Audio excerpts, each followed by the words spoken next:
a CBC color presentation.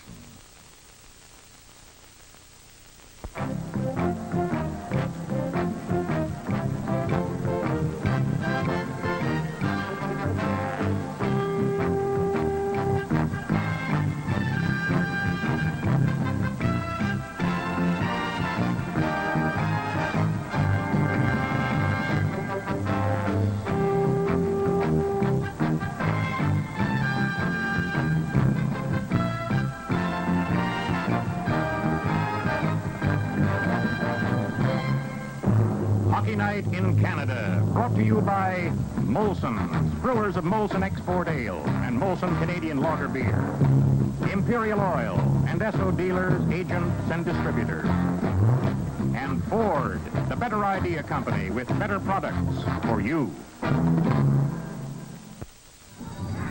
The thoroughbred, an animal of spirit and desire, powerful, beautiful. Mercury Media for 1970, the car. The thoroughbred. Special. Special in power because a V8 is standard in every model. When you say move, it moves. Mercury Medium. The thoroughbred. Find out what it's like to have it all. Coming on strong. Good evening, everyone. Welcome to Hockey Night in Canada. Tonight, the Boston Bruins meet the Leafs here in Maple Leaf Gardens. Fantastic interest in tonight's game. As a matter of fact, it's harder to get tickets for tonight's game than any game all season long. The main reason? Maybe tonight's the night Boston wins in Toronto. November 1965 was the last time they did it in regular season play. Coach Harry Sinden says tonight is the night. The Leafs just as adamant that tonight is not the night. Hockey Night in Canada returns with the opening faceoff.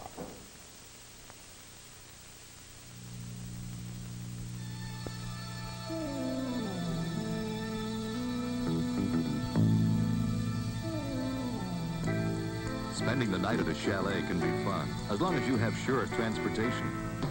This is it, the 1970 Cortina, built strong to stand up to everything winter has to offer, with a big trunk that swallows up your winter gear, and a special Canadian winter driving package of heavy-duty equipment for sure winter starts. You'll find room for 5, and Cortina's optional automatic transmission is designed with ease in mind. Just put it in drive and go. Cortina, exceptional gas mileage in a car that's proved its strength by winning over 500 international races and rallies. And Cortina's unique aeroflow ventilation with air extractors keeps the air fresh as you go. The 1970 Cortina, a lot more car. All set for the first period as the two teams are on the ice, and you have the whistle from John Ashley, and we'll have our national anthem. Ladies and gentlemen, our national anthem.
There are our goalkeepers for tonight's game. Starting out for the Boston Bruins at the north end of my left is Eddie Johnson. And in goal for the Toronto Maple Leafs, number 30 is Bruce Gamble. Johnson wearing his mask, and of course Bruce Gamble does not. Referee John Ashley, number 2, will face off the puck at center ice. Neil Armstrong, number 8, and John D'Amico, number 9, are the two linesmen. Alman At center ice for the Leafs with Ellis and Henderson. That's Derek Sanderson, 16. Wayne Carlton, 11. Here's a chance for Henderson, and he was broken up. Eddie Westfall is 18. Orr is 4. And Don Ory, 26. And that's the lineup on the ice at this moment with Glennie and Rick Lee at the defense for the Leafs. Orr, a pass over for Ory.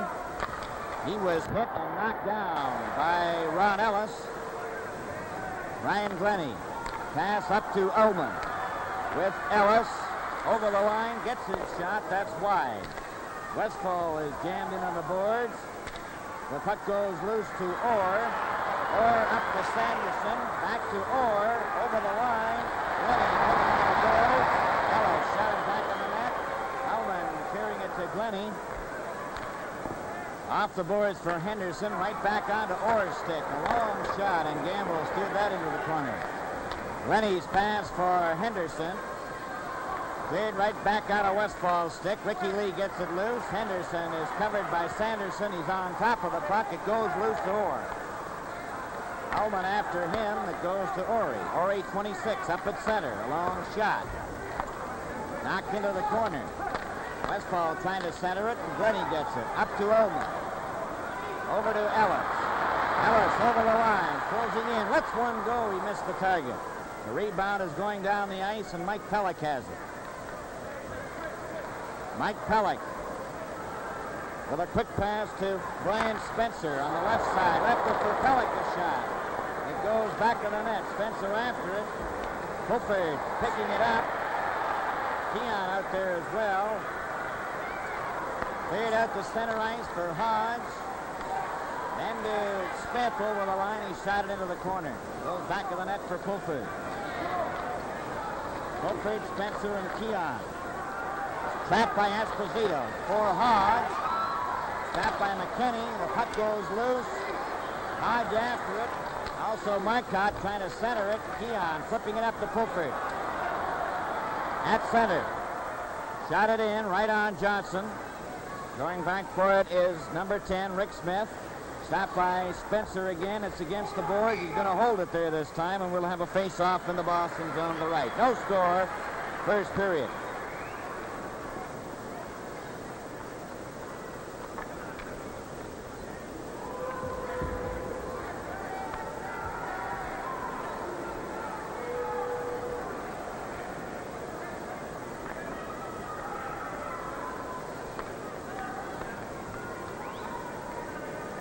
Murray Oliver at center ice now with Armstrong on the right wing and Selby on the left. Oliver covers his check. Selby tried to center it. Stanfield's pass for Johnny McKenzie goes down the ice. That's McKenzie 19, Stanfield 17, Johnny Busick 9. And the Leafs have Murray Oliver, number 11, who's taken over at center ice because Walton is out for the rest of the season with torn knee ligament. Long pass for Murray Oliver goes sliding into the Boston zone. Here's Selby centering it out in front. There was nobody there. Stanfield given a poke by Glennie, and Murray Oliver's back to get it. Oliver to Rick Lee. Got it off the boards, but not out. Handed back to him. Lee coming up with Oliver. A pass for Oliver. He's over the line. Back for Ricky Lee, and he just couldn't reach it. Jammed into the board by Dallas Smith. And back to the net for Selby. Centered it out. And back comes Stanfield. Down the ice with McKenzie. One man back. McKenzie shoots. He shot it wide. Stanfield missed the rebound. Murray Oliver straight up at center. Pass for Armstrong. Over the line. Shot out again. Glennie falls. Selby hit by Rick Smith. Cleared up to Glennie. Glennie shot it right out of McKenzie. Handed it right to Ullman. Ullman closing in. He shoots. And Johnson made the save. Puck goes out to center ice. McKinney shooting it right back into the Boston zone. And we're having quite a hockey game. Floyd Smith into the corner. Ullman tries to dig it out. Finally called, and we'll have a face-off in the Boston zone to the left.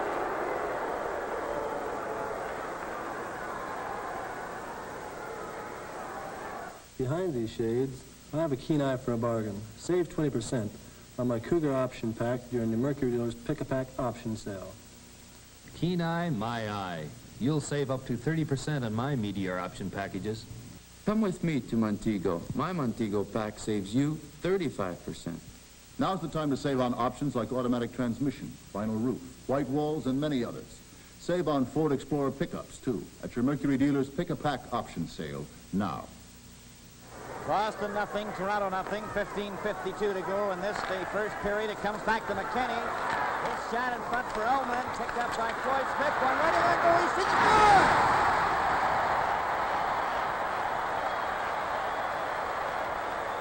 The replay on that one was Smith coming over after Normie Ullman taking it off his foot.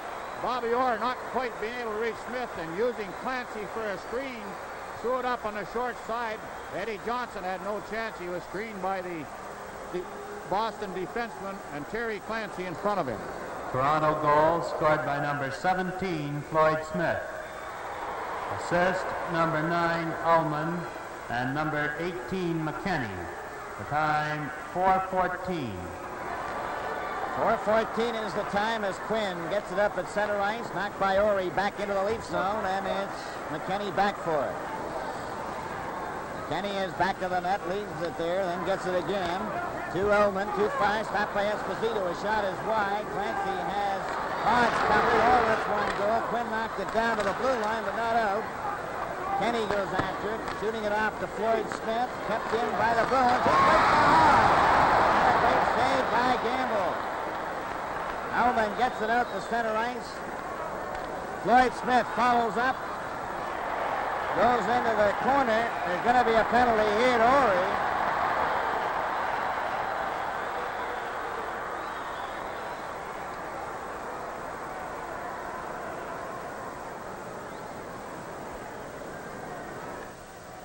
Inch for inch, dollar for dollar, Maverick is simply your best buy.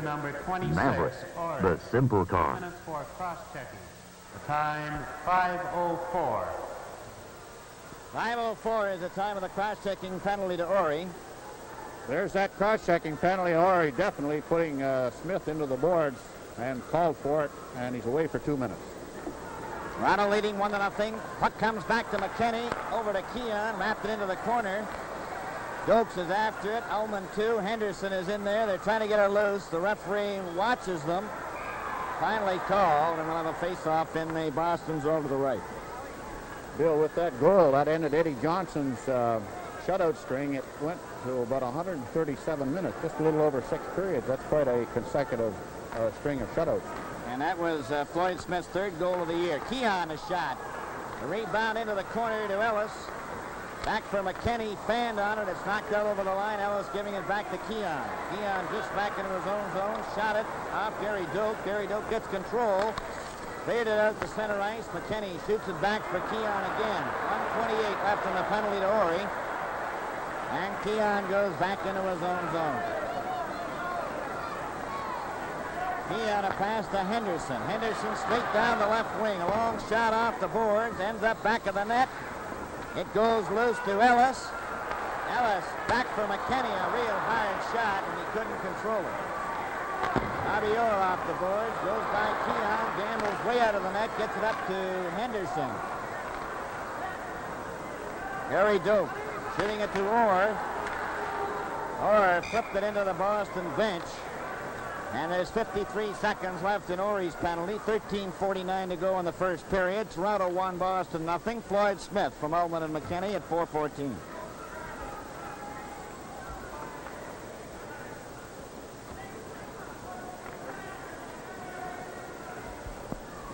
Oliver at center ice. Spencer on the left wing and Pulford on the right. Glennie and Rick Lee. Don Marcotte, number 29, out there on the forward line with Eddie Westfall. John, at least on the defense now, is Dallas Smith and Rick Smith. Ron Ori in the penalty box. He has 42 seconds as Rick Lee leads a 4-man rush up the center over to Pulford. Off his skate, Dallas Smith shot it. It deflects up into the crowd. And the face-off is going to be ruled by linesman Neil Armstrong outside the Boston blue line.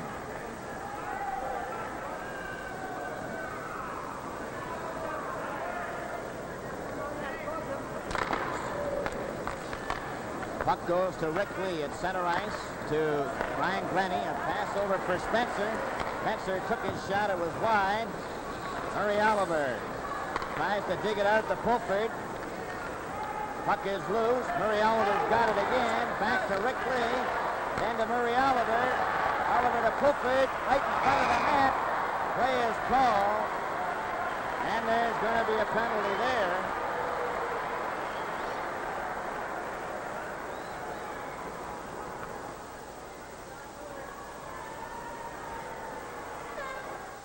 If you're thinking about buying a new car, we've got the facts. And more than ever, the facts favor Ford. Because your Ford dealer's white sale is on now, get special savings on limited editions of the quiet riding Galaxy 500. Our lowest priced hardtop, Torino Fairlane 500 with Car of the Year styling. The #1 sports car of all time, Mustang, and tough Explorer pickups. Each equipped with a special package of popular options. Act now, because white sale means savings at your Ford dealers, and that's a fact.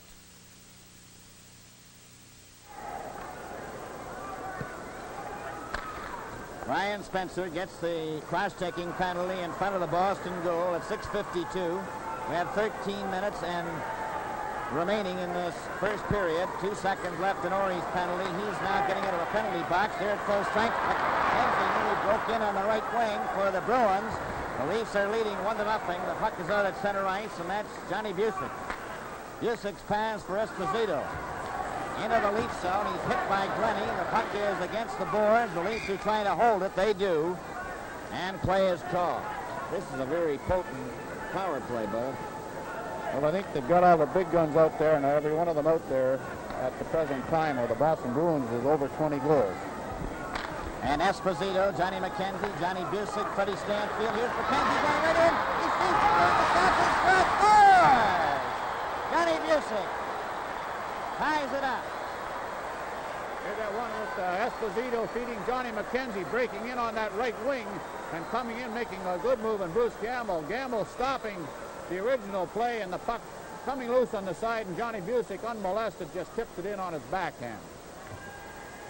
A fine play set up by Phil Esposito and Johnny McKenzie and finished off by John Busick. Well, sooner had you mentioned 20 goal scorers, and there they go. Johnny Busick. Incidentally, John Busick is the all-time leader of the Boston Bruins. He's played the most games as a Bruin. He scored the most Boston goals scored by number 9, Busick. Assist, number 19, McKenzie, and number 7, Esposito. The time, 7:29. 7:29 is the time of the tying goal for Boston. And it came when they had a man advantage. Quinn gets the puck over to McKinney for Oliver. It goes down into the Boston zone, picked up there by Wayne Cashman. Cashman out there with Kelton and number 16, Derek Sanderson. Cashman taken into the board, and it's called for icing.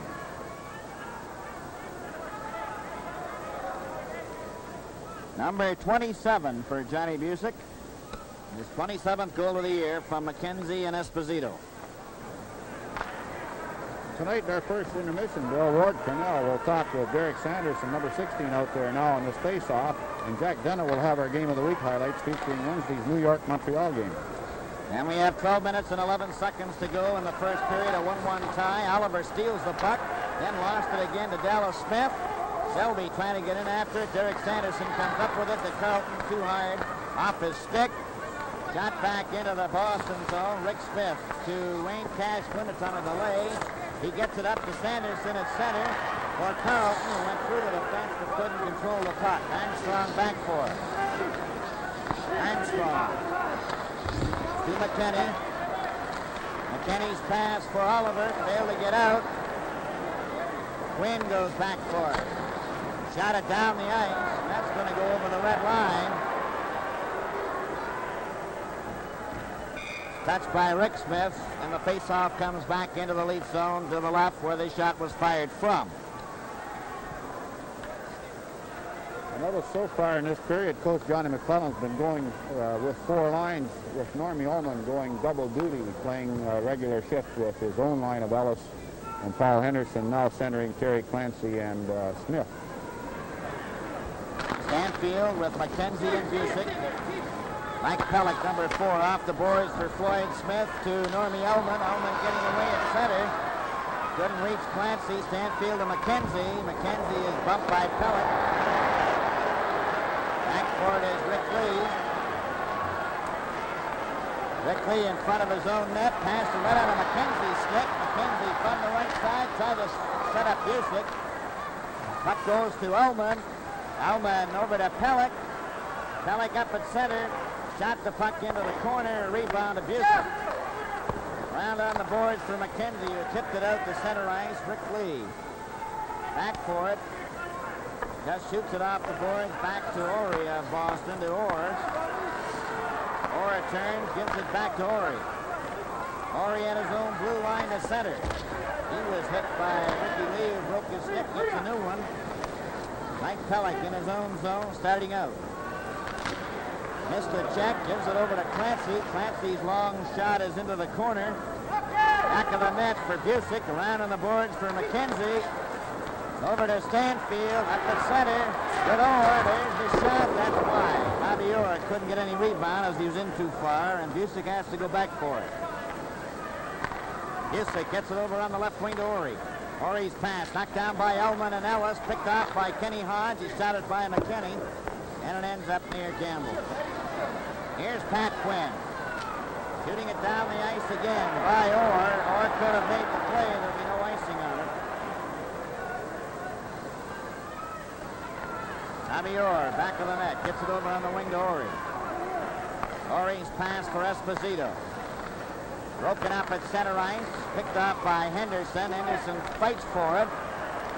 Marcotte gets it back to Esposito, then for Hodge into the lead zone. Hodge going after it. Hodge takes Keon off the puck. It's deflected back to the blue line. Ori took a shot. That got it back. Hodge is trying to lift it over. Goes Esposito up underneath Gamble. And another close call around the Leafs goal. A lot of strength there with Davey Keon fighting Big Ken Hodge and finally getting the puck loose from him, but it comes out to Esposito, and he can't quite get that puck up with Bruce Gamble being down, and he shot it into Gamble laying on the ice. A very close call around that Toronto net.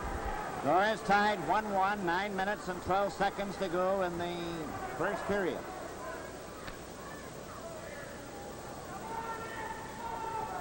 There's another bit of a change in that Leaf lineup with Davey Keon taking Normie Ullman's spot in between Ron Ellis and Paul Henderson. Well, they've been juggling the lines around all through this first period. There's a shot right on Gamble. McKinney tries to get it out. Esposito chopped it and goes to Ellis. Ellis up to Henderson.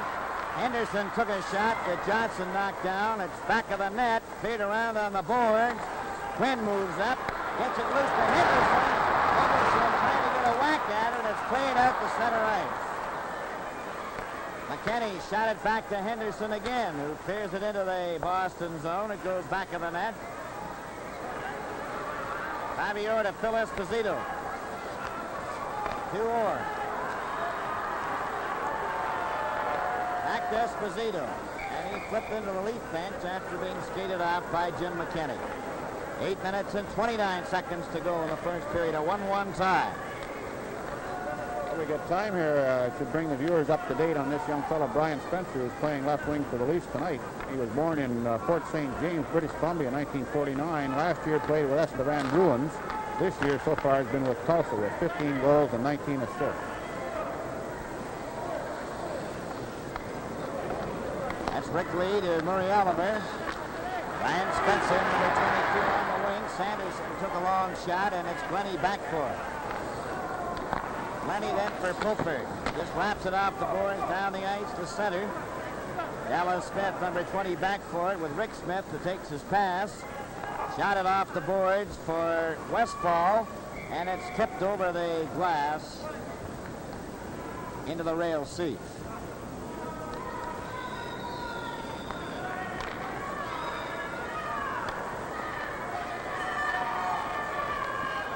Flores tied 1-1, 7:57 to go in the first period. The tempo of the game has slowed down somewhat. They were wide open in the first 5 minutes.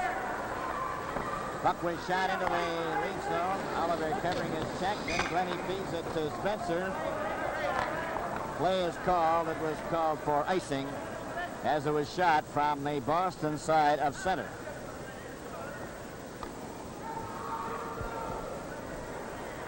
Derek Sanderson, 16, with Eddie Westfall, Wayne Carlton, Oliver, Spencer, Pulford, Glennie, and Lee.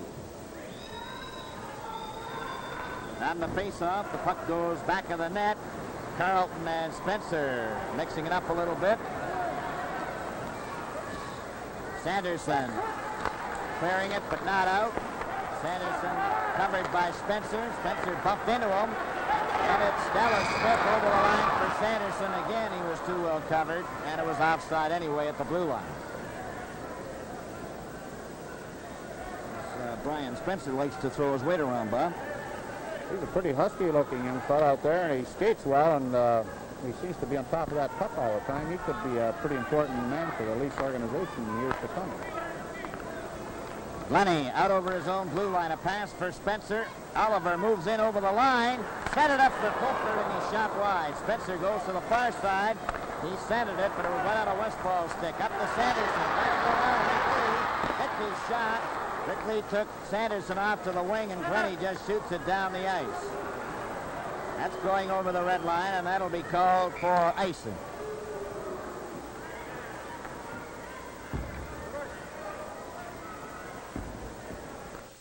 Luxury. That's what Ford LTD is all about.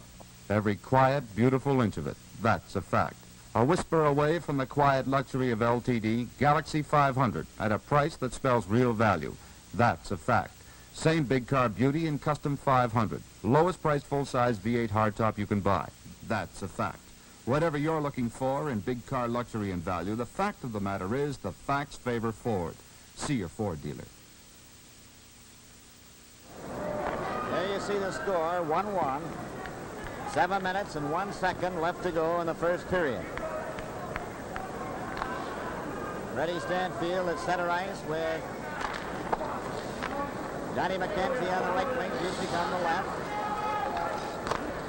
Alvin, Armstrong, and Selby. A quick pass for Selby, broken up by McKenzie. Selby fell. Pellick is covered by Stanfield. Stanfield turns back to Busick. Busick at center. Stanfield is offside, but he gets back on, but Armstrong intercepted the pass. McKenzie gets it back to Ori. Ori then to Stanfield. To Orr. It's not over the line. A pass for Ullman went nowhere, and Ori gives it back to Stanfield. Stanfield's pass was right off McKinney, and Pellick takes a long shot, and that just missed the net. It's Don Ori. Ahead to Bobby Orr. Back for Ori. At his own blue line is center. Got the puck into the Leafs zone. McKenzie going after it. Back to the net. Selby's there first. McKenzie checked in, but Pellick covers up. Mike Pellick to George Armstrong for Britt Selby. Closing in, and he was checked by Orr. Selby gets it again over for Pellick, and it deflects off his stick into the crowd. We had a case on that play where some of the critics who have been a little severe on Bobby Orr and some perhaps his defensive ability, he made a fine comeback on Selby, who had at least 2 strides on him on that particular play, took the puck away from him and nullified that dangerous Leaf rush. So he doesn't have too many shortcomings playing defensively either. I wouldn't think so. Puck is out at center ice. Ricky Lee hits Marcotte with a body check. Ricky Lee then bumped into Dallas Smith. Rick Smith hit Keon's stick. Clancy handed it right back to him. Over the line for Hodge to Esposito. Esposito is given a shove by Glennie. Back of the net for Rick Lee. Lee starts out again. His backhand out at center ice. Stopped by Dallas Smith. Knocked down by Glennie. Brought in by Hodge. Offside. And checking is really getting close.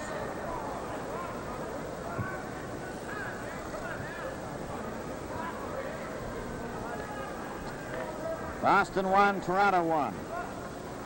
Keon, Clancy, and Floyd Smith. Draw goes back to Glennie.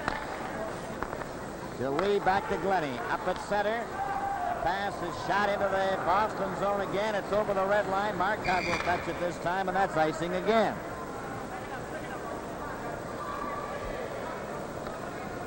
One thing about that Leaf defense up to date tonight, they haven't been taking too many chances. There's a look at that young fellow, Don Marcotte, who came up to the Bruins midway through the season. He's contributed a great deal. He's been playing on that left wing with Phil Esposito and Ken Hodge, and that's a big line. Yeah. All set to go now in the Leaf zone to the left. Esposito, Hodge, and Marcotte. Dallas and Rick Smith. Keon to Clancy.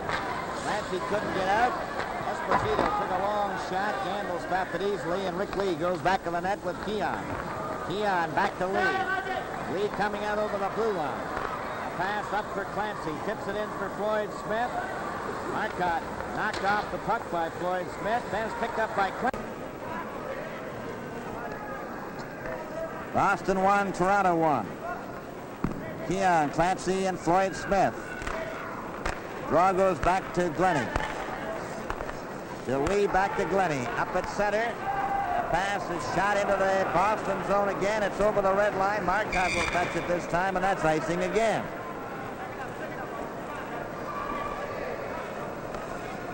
One thing about that Leaf defense up to date tonight, they haven't been taking too many chances. There's a look at that young fellow, Don Marcotte, who came up to the Bruins midway through the season. He's contributed a great deal. He's been playing on that left wing with Phil Esposito and Ken Hodge, and that's a big line.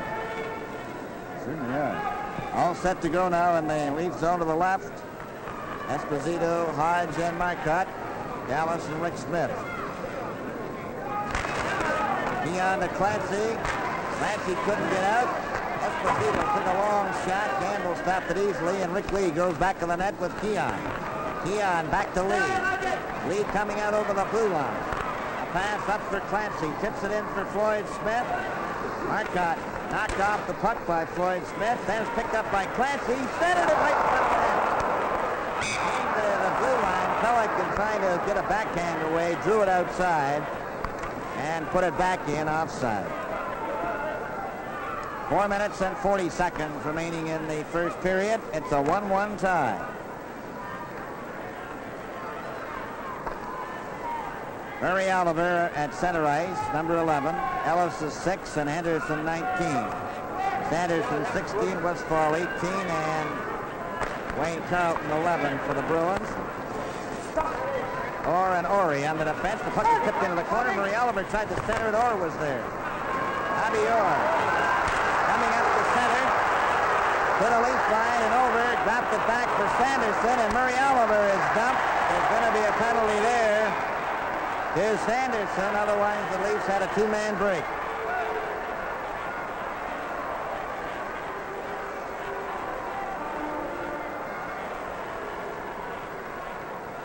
There's that hooking penalty to Sanderson, that drop pass from Bobby Orr, and Sanderson breaking the wrong way, and as Murray Oliver broke in front of him to pick it up, he put his arm under, or stick underneath his arm. Penalty to number 16, Sanderson. 2 minutes for hooking. The time, 15:39.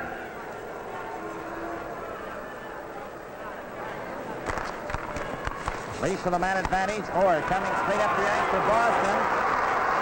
To the Leaf line, let his shot go. That deflected off Keon. It went back of the net. Picked up by Ullman to Keon. Keon gets it over on the right side to Ellis.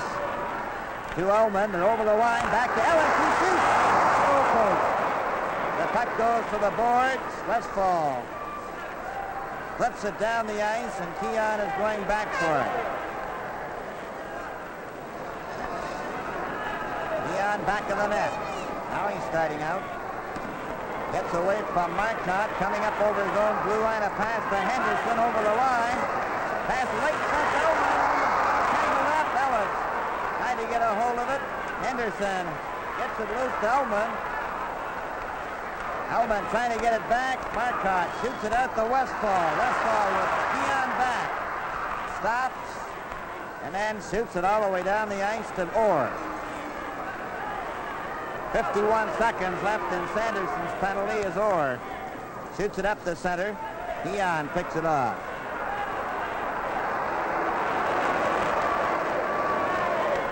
Keon with Ullman, Ellis, and Henderson. Pass up to Ullman. Offside, over the red line from inside the blue line. Within every new Montego is the soul of the high-performance Cyclone. Montego, Cyclone. 2 all-new lines of cars from Mercury. Face off inside the Leaf blue line. 33 seconds left in Sanderson's penalty. The score is tied 1-1. 2 minutes and 49 seconds to go in the first period. Long pass for Oliver. Rolls down the ice. Rolls loose to Westfall. Westfall clearing it the rest of the way down, and Marcotte races Glennie for it. Glennie to Rick Lee. And to Glennie, up to Spencer, to Murray Oliver at center. Gets it over the line. Down went Dallas Smith. Johnny Busick gets a hold of it, shoots it as Sanderson returns to the ice. Rick Lee then for Spencer. Cleared out on the wing, and Murray Oliver picks it up again. Oliver for Pulford. A backhand into the Boston zone, Dallas Smith. Takes a look, shoots it out to center ice. Spencer trying to get loose along the left wing. Westfall had him covered. Rick Smith comes up with it now for the Bruins. He shoots it up to Busick. And to Stanfield. Stanfield's over the line. Rick Lee gets in ahead of him. Cleared it, but not out. Down one goal. And Lenny. Lenny coming down the right wing. Clips it over the line. Able to reach Keon. Rick Smith comes back with a long shot that's wide. Enter. And Johnny McKenzie put together. Keon knocking the puck into the Boston zone. Chases after Busick with 1 minute and 15 seconds. Busick up to McKenzie. Back to Busick at center. Stopped by Armstrong. Armstrong for Keon, and it rolls into the Boston zone. Last minute of play after in it. this period. Rick Smith gets in ahead of him and decides to cover up, and we have 56 seconds remaining in the first period, a 1-1 tie.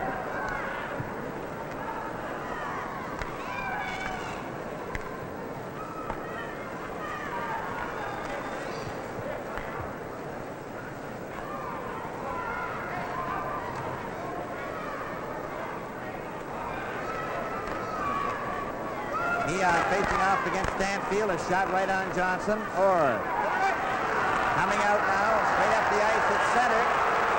Over the blue line, dropped it for Stanfield, right back onto Selby's stick. For Armstrong, and it goes out to Ori.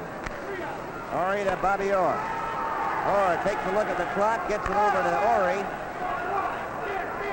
Ori flips the puck into the Leaf zone. McKenzie after Pellick. Shot around on the boards to Selby. Selby trying to hold it. Trying to get it out, and they hold it again for a face-off in the Leaf zone this time. 21 seconds left.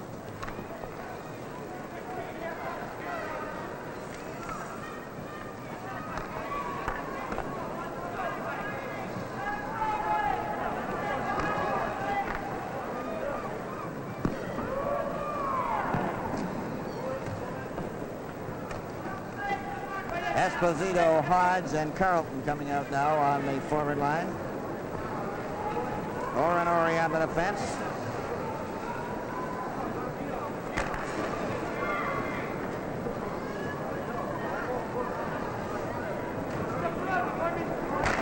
From the face-off, it was knocked down the ice. It hit a stick, so there'll be no icing on it. Stopped by Johnson anyway, and Ori's back for it. Leaving it there for Esposito with 10 seconds remaining. Esposito trying to get away from Floyd Smith. Then he steps into Esposito. Esposito whacked him in the back of the head. There's going to be a penalty here. Play is called. Esposito gets the gate.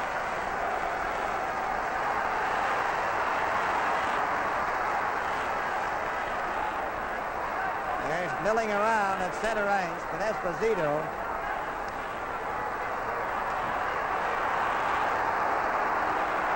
of Boston, Hodge and Lee.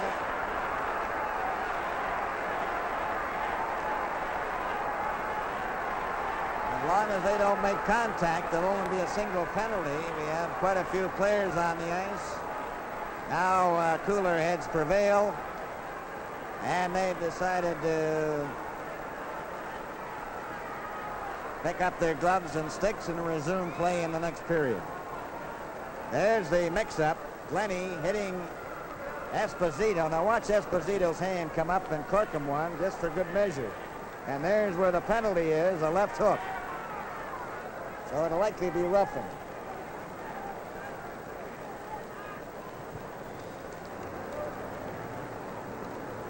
From Maple Leaf Gardens in Toronto, Hockey Night in Canada. What do you look for in a new car? Good mileage, easy handling, sharp looks? Sure, you get them all with Maverick, but you're entitled to more. You're entitled to a tough chassis, a tight body, a more trouble-free car. Ford Motor Company makes sure you get what you're entitled to. Look at the monster. It builds in strength by making 200 precision body wells in one operation. Look at Ford's exclusive electric river in our St. Thomas plant, where many of our Mavericks are built. Look at 350 volts of electricity fuse primer paint to metal to protect against rust. Look at a man-made hurricane that smashes water against a car to make sure it doesn't leak. That's a look at what we do to give you the quality you're entitled to. Ford Motor Company has a better idea, and better ideas are what better cars are made of.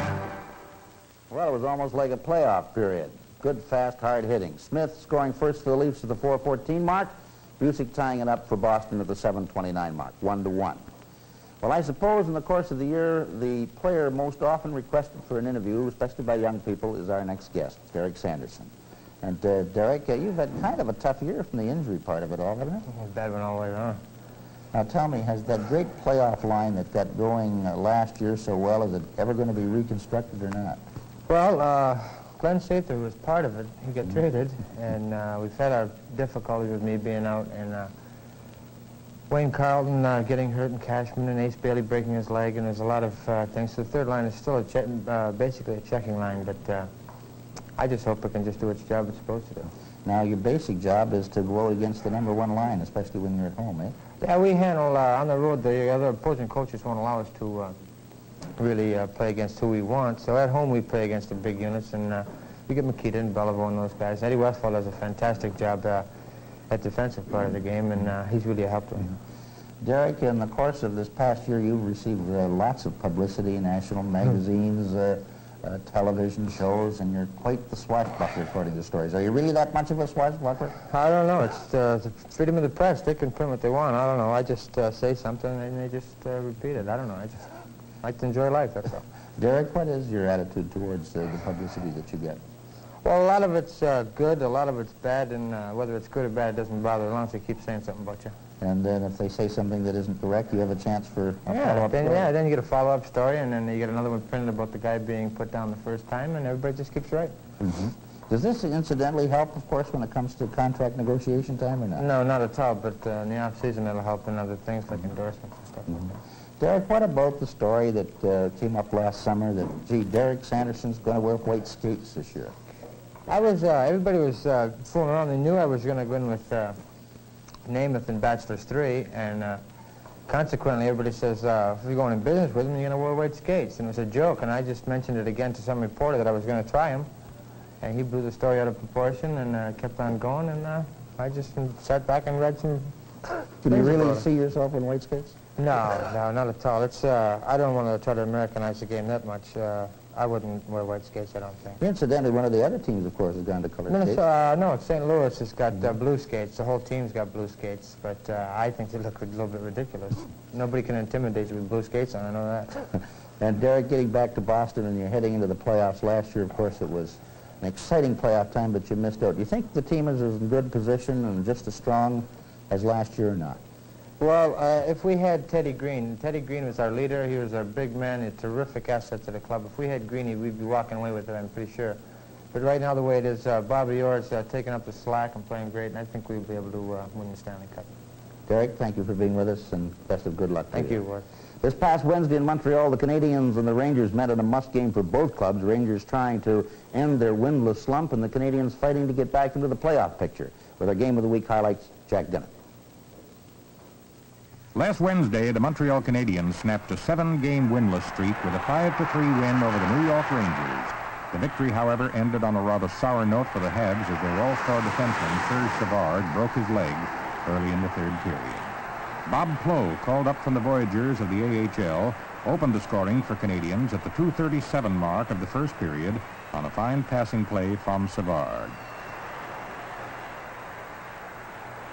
Here's the slow motion of that. Big Savard, number 18, going down the right boards, and he just throws over one of those slow backhand passes right in front of the net, and Plow is there to put it in. At 2:43 of the second period, John Ferguson made it 2-0 with his 14th goal of the season. Russo and Backstrom got assists on this one. And there's certainly a lot of traffic around the Ranger net when that goal is scored. At 12:19 of the same period, Montreal went ahead 3-0 when Evan Cournoyer got one past Jacquemin. This came after a momentary lapse by the Ranger defenseman. This is almost one of those gift goals. Cournoyer picks it right off his stick and puts it into the net. New York were able to cut the Montreal lead 3-1 on a power play goal scored by Tim Horton. Irvin and Larry Brown picked up assists on Horton's first goal as a Ranger. As you saw, that was a typical Horton slap shot goal from inside the blue line. Here's Tim coming up just outside the circle, fires it through a maze of players. 19 seconds after Horton's tally, Larry Mickey scored an unassisted goal to restore Montreal's 3-goal lead. And in slow motion, you can see Mickey beat Jacquemin cleanly. Larry turned in some fine hockey for Canadians this year. In fact, he turned in some fine hockey for the Leafs when he served a brief stint at Maple Leaf Gardens. And prior to that, he played with New York. Larry Mickey, number 8. And here is the slow motion of that goal. You'll see Mickey cross the blue line, head for open ice, and then let go with a slap shot. In an effort to get New York rolling, Emile Francis put Terry Sawchuk in goal for the start of the third period. The strategy appeared as though it might work when Dave Malone scored at the 2:02 mark to make the score 4-2. 2.5 minutes later, Bob Nevin scored to cut the Montreal lead to 4-3. And it was on this play that Savard was injured in an attempt to cut off Vic Hadfield. He slid into the goal post.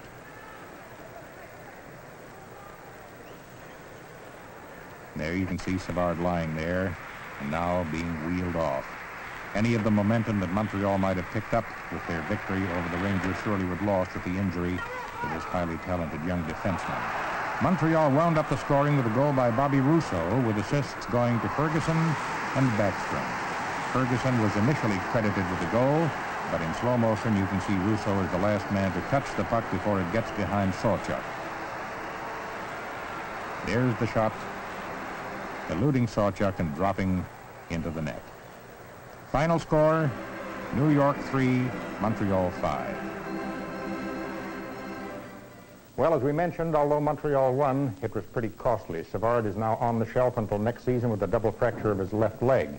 And of course, this is going to make Montreal's effort to climb out of 5th place that much tougher. However, they took a pretty big stride this afternoon in St. Louis, where they trimmed the Blues 6-2. And the Canadiens, of course, are now flying here to Toronto to take on the Leafs tomorrow afternoon. In the NHL tonight, only one goal has been scored in the other games. New York is in Chicago, Pittsburgh in Minnesota, where they are now just getting underway. The one goal that's been scored by New York, Rattel from Nevin and Horton, 21 seconds after the game began. This game is just underway. Philadelphia and Los Angeles, of course, have not started yet. In that Montreal game, Montreal and St. Louis this afternoon, Belleville, Russo got 2, Ferguson, Richard, and Redmond, and for St. Louis, Roberts and Goyette. Hockey Night in Canada continues in just a moment. Facts favor Ford. Fairlane 500. one of the beautifully styled Car of the Year award Torinos. Fact, its smooth-riding long wheelbase means more comfort. Fact, its road-hugging wide stance means greater stability.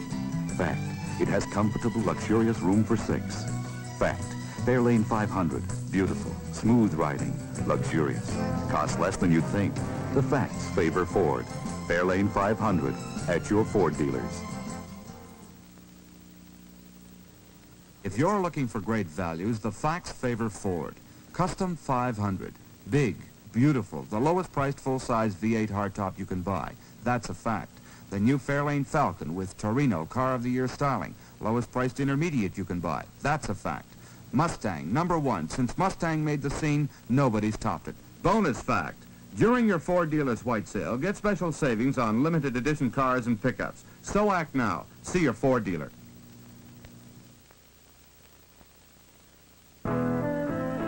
Choice. Choice.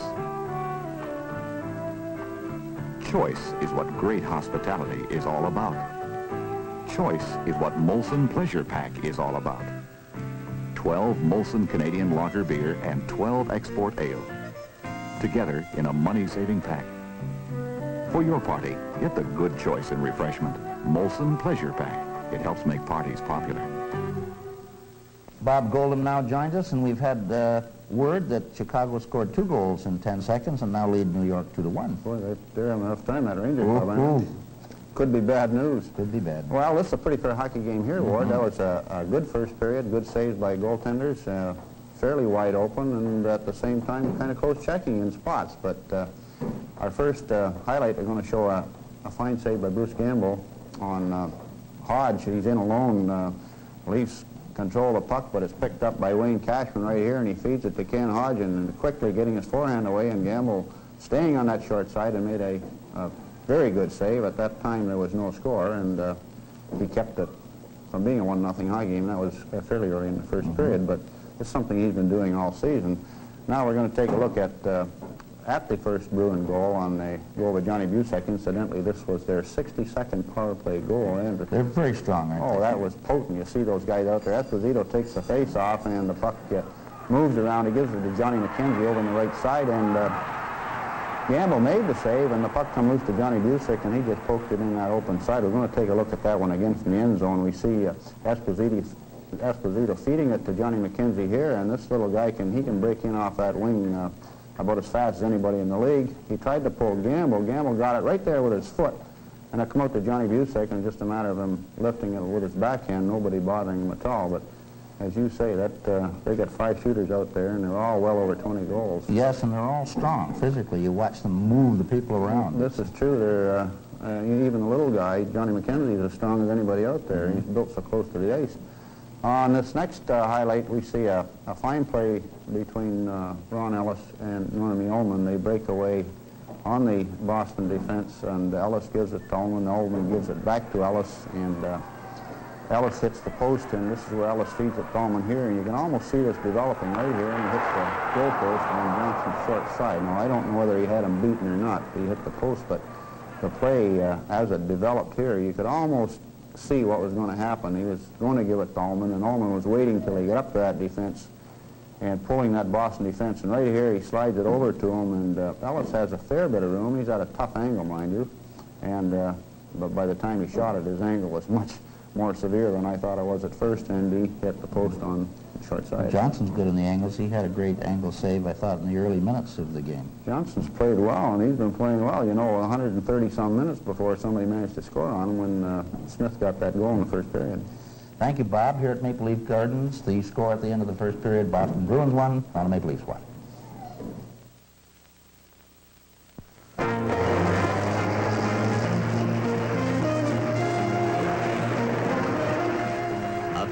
Blue lakes and sparkling rivers in the big land give us a marvelous watery playground where people like you enjoy the fun of activities that lead to a different kind of refreshment.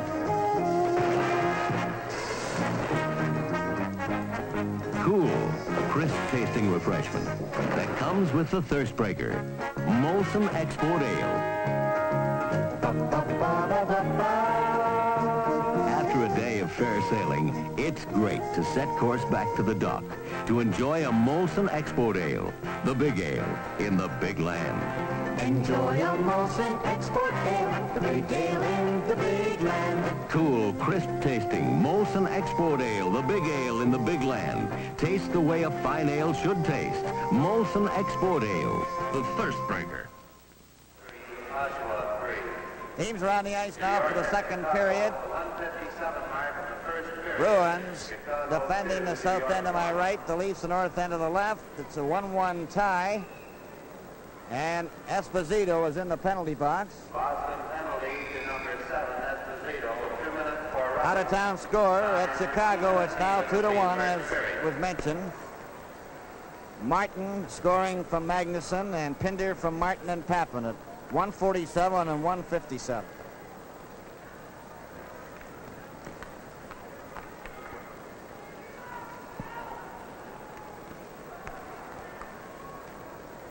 Elman, Henderson, and Ellis. There's Gamble in the nets for the Leafs at the north end of my left. There's the referee, John Ashley, and linesman John D'Amico.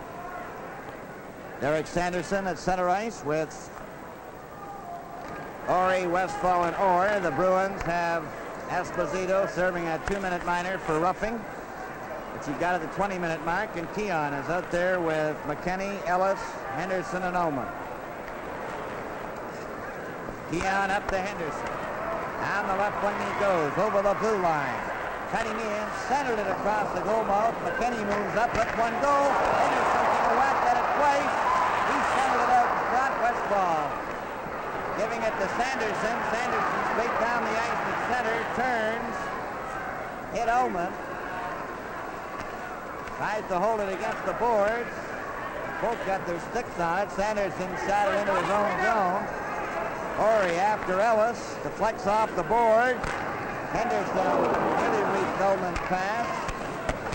Henderson goes to the boards with Henderson, and there will be a face-off in the Boston zone to the right. 1 minute and 7 seconds left in Esposito's penalty. Boston outshot Toronto in the first period, 12-7.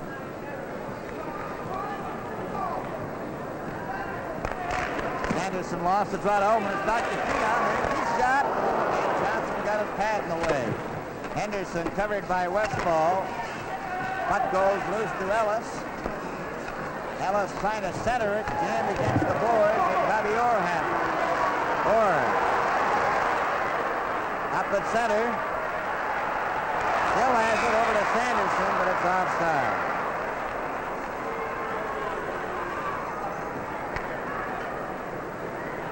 Face-off will be halfway between the center red line and the Maple Leaf blue line.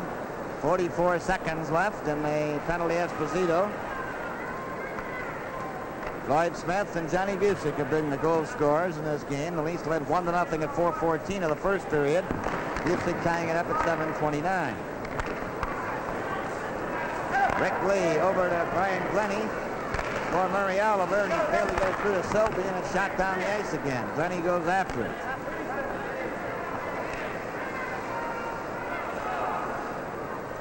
Glennie in possession. Up for Selby. Selby is checked by Westfall. Got it over the line again, and Sanderson was inside the blue line. Esposito, 19 seconds left.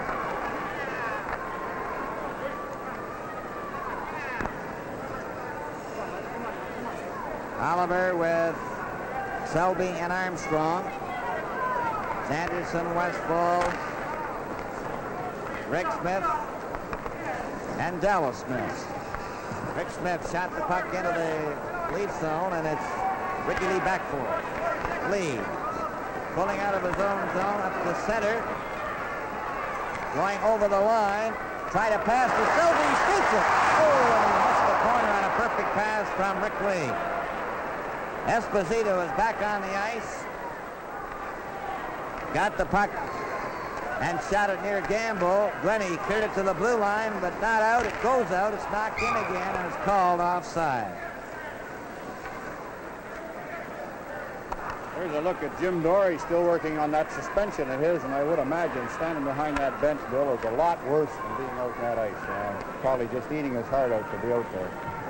Well, he's quite a competitor, and I'm sure he isn't far away from the club when they're playing, I'll tell you that.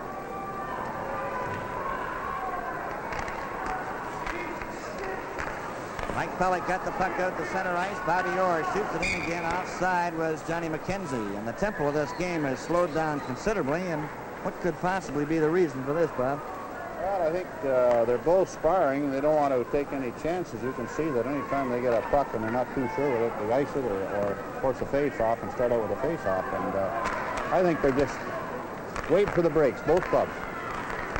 Puck is played by Poker into the Boston zone. Horry's backboard goes back to the net. Cleared it off the boards. Past Spencer out to center ice. Is picked off by McKinney. Jim McKinney up for Pulford again. Tips it over the line. Keon goes after it, and Orr is there. Bobby Orr, number 4. Perfect pass to Freddie Stanfield. Down the right wing he goes. Spencer's after him. Knocked him down. Comes up with the puck. Spencer to Pulford. Spencer shoots one high. Look out, that's over the glass, into the crowd. What a good play by young Brian Spencer. He made a good play going both ways, taking Freddie Stanfield out, and Stanfield's a pretty strong young fellow, and then coming up with the puck, and unfortunately his shot was deflected.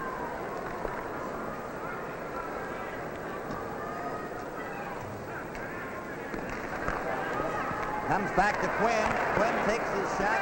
Clancy gets a hold of it. There's his shot that hits Orr. Went out over the blue line. Quinn knocked it down with his glove. Then was checked by McKenzie. It goes into the lead zone. Rick Lee back for it. Down to Oliver. Up to Clancy. Clancy's pass for Floyd Smith. To Clancy, who tips it into the corner. And Orr just wrapped it around on the boards to Busick. Busick's long pass for McKenzie was nowhere near him. Rick Lee is back to cover up. His pass right on the Stanfield stick, and then Lee took it back again. Rick Lee straight up at center, past Oliver. They're over the line. Oliver takes his shot, got it again. Left it there. Rick Lee went after it. And Busick comes straight down the ice at center. One man back. Comes up with the puck. Spencer to Footman. Back to Spencer. Spencer shoots one high. Look out, that's over the glass, into the crowd. What a good play by young Brian Spencer. He made a good play going both ways, taking Freddie Stanfield out, and Stanfield's a pretty strong young fellow, and then coming up with the puck, and unfortunately his shot was deflected.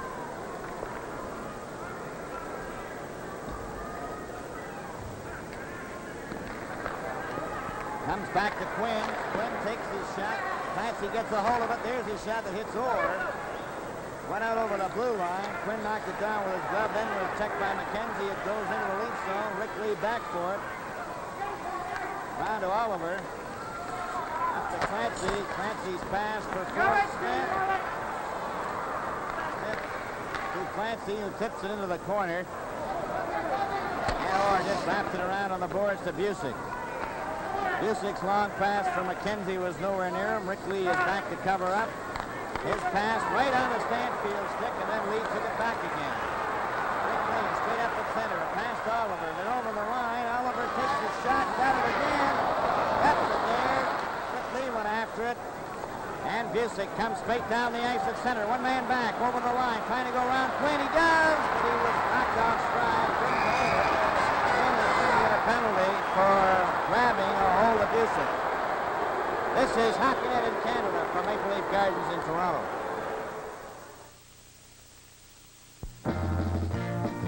The Thirst Breaker, Molson Export Ale. When you drop into your favorite lounge or tavern.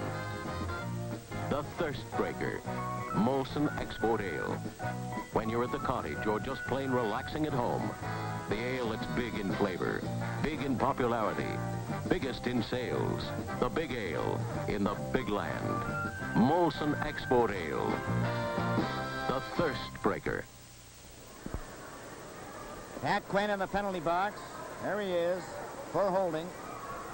16:03 to go in the second period. It's a 1-1 tie. Boston 1, Toronto 1. The puck is kicked to Orr. There's a shot deflected into the corner. Rick Lee shoots it down the ice. And out there on the power play, Derek Sanderson, Wayne Carlton, Kenny Hodge, Orr, and Esposito.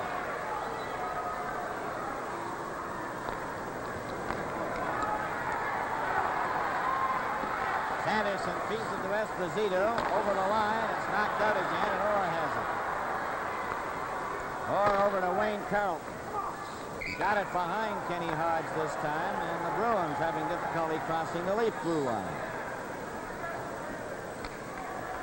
129 seconds left in the penalty to Quinn.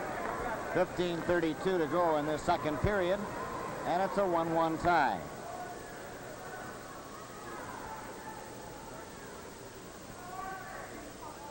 Armstrong along with Selby, Lee and and Glennie. Carlton out there with Sanderson, Hodge, Orr, who takes the pass. Over the line, closing in. Flipped it back for Wayne Carlton. Carlton's pass for Esposito to Carlton. Back to Esposito. Back to Orr. There goes, fakes the shot. Back to Esposito. He flipped it in front for Carlton. His backhand is wide. Sanderson beats Selby to the puck. It comes back to Orr. There's the shot. And that's deflected wide. Glennie and Sanderson. Hodge gets it out in front. Selby shot it down the ice.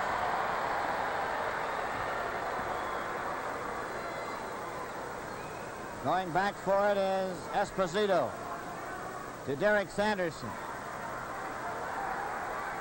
Sanderson flipping one in at Gamble. He gloved it, flipped it into the corner. Hodge knocks it down, tries to dig it out.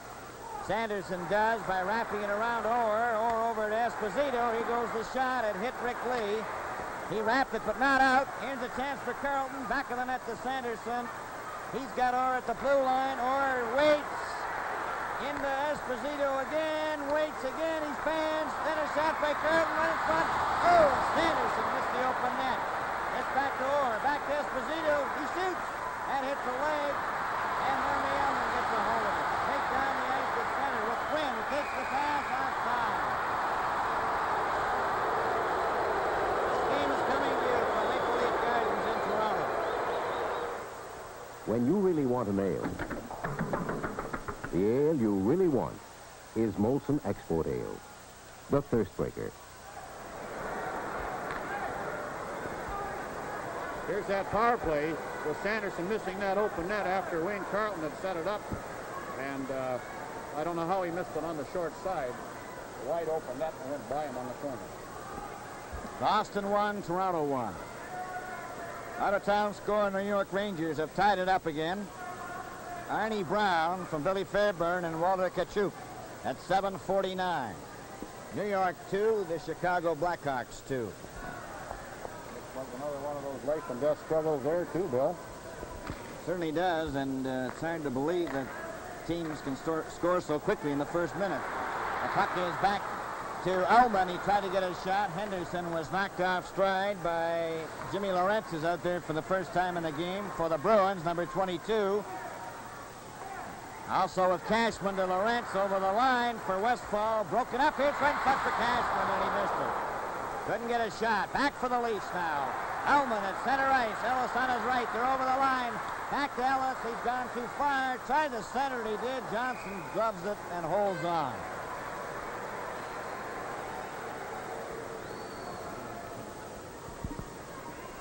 And they're starting to open up again after playing it very tight to the vest. Jimmy Lorentz, Wayne Cashman, Eddie Westfall on the face-off. The puck goes back to Dallas Smith. Dallas Smith is watched by Elman. Goes to Westfall, back to Rick Smith. Straight up the ice he comes to center, gets over the red line, flipped it in. Gamble covered it. Jim McKenney back for it.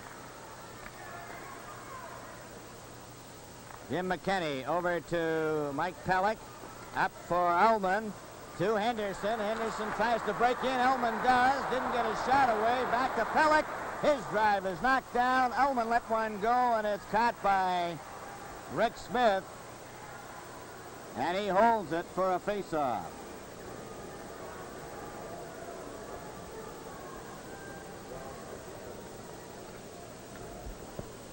12 minutes and 50 seconds to go in the second period. Keon with Spencer and Pulford.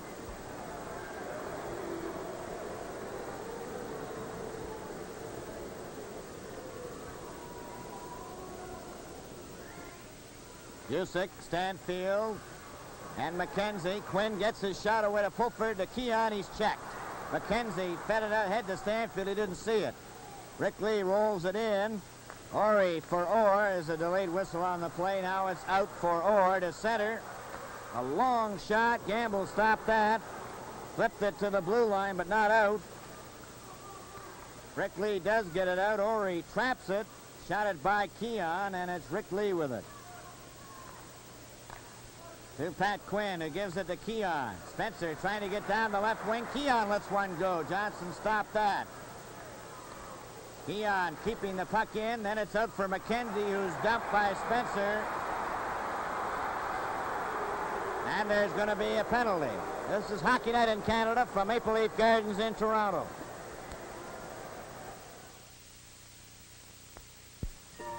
And now, Molson Canadian entertains.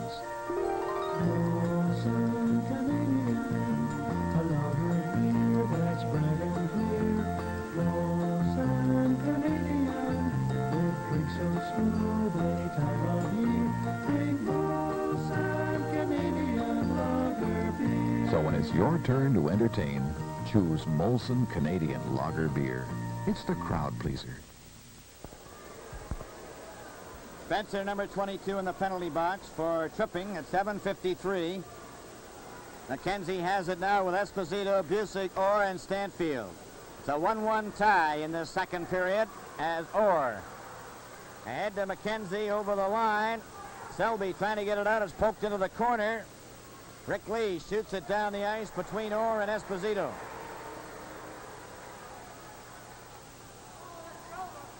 Esposito back first. Up to Bobby Orr.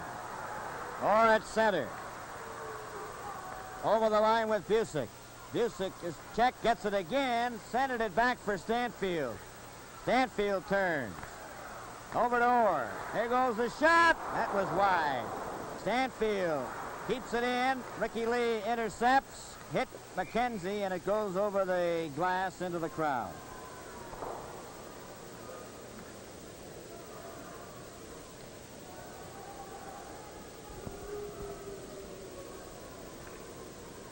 .11:17 remaining in the second period.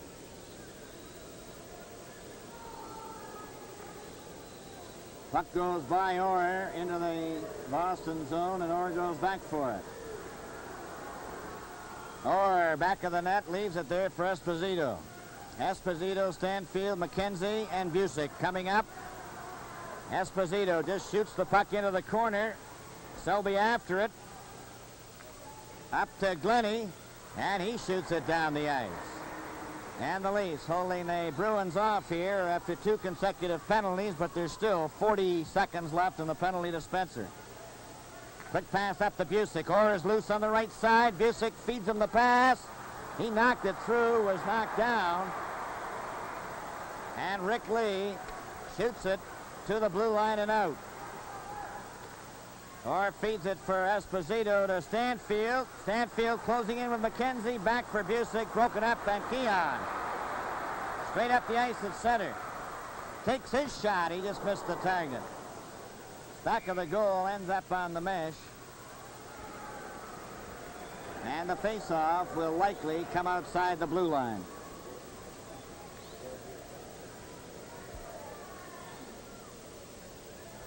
In our second intermission, George Armstrong will be Ward's guest, and we'll have a special preview of one of the leading juniors out west. Incidentally, Reg Leach, who will be interviewed of the Flint Farm Bombers, is another Indian boy, same as George Armstrong, so it's a double feature at intermission. Looking forward to seeing him. There are a lot more potential NHLers now coming out of the West, aren't there, Bob? There seems to be a very large crowd of them from what the scouts tell us out there. Of their junior crop this year, there should be a lot of them and gone in that draft real early. Puck goes near that Boston goal, picked up by Dallas Smith. Dallas Smith coming up over the blue line to center ice. Gets to the Leaf line, shot it over the line, but offside on the left wing was number 22, Jimmy Lorette.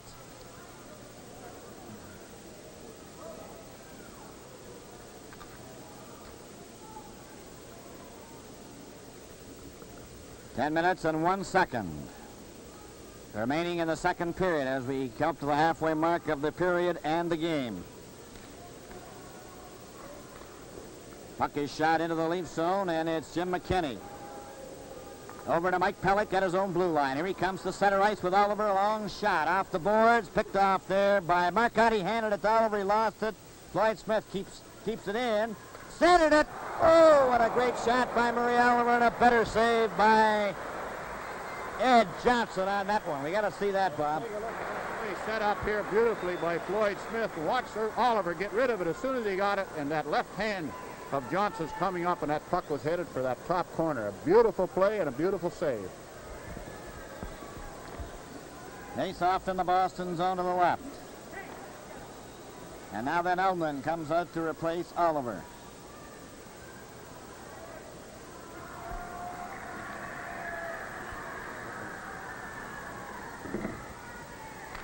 Eldman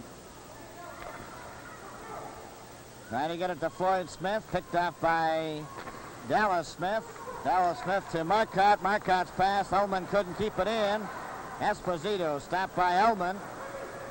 Eldman tried to set up Clancy. Here's a quick pass for Dallas Smith, and Mike Pellick got in the way. Mike Pellick coming straight up the ice at center for the Leafs. And his pass telegraphed. He nearly fell. McKinney for Clancy. Shot it into the corner. Rick Smith is back for Boston. Puck comes out to Marcotte. Marcotte giving it back to Esposito. Esposito flipping it over the Leaf line. And it's Pellick touching it, and icing will be called as John D'Amico had a real collision with Kenny Hodge along the board. He felt that one. Well, I certainly wouldn't envy John D'Amico, because that Ken Hodge is a pretty rough, big fella. Fortunately, he held up as he ran into John, and no damage done to either of them. Boston 1, Toronto 1, 8:52 to go in the second period. Ullman, Ellis, and Henderson now with Lee and Quinn. Carlton shot the puck back for Ori. Ori goes back of the net, starts out now on his right wing, over the blue line to center. Puck bounces at the Leaf blue line and shot right back. Derek Sanderson gets a hold of it. Carlton's way inside the line, and that is called, and a deliberate offside will bring it all the way back into the Boston zone to the right. Well, there's a play you don't see called too often, although I agree it should be. Good call by John D'Amico, because there was no doubt in his mind that Derek Sanderson could have taken it back.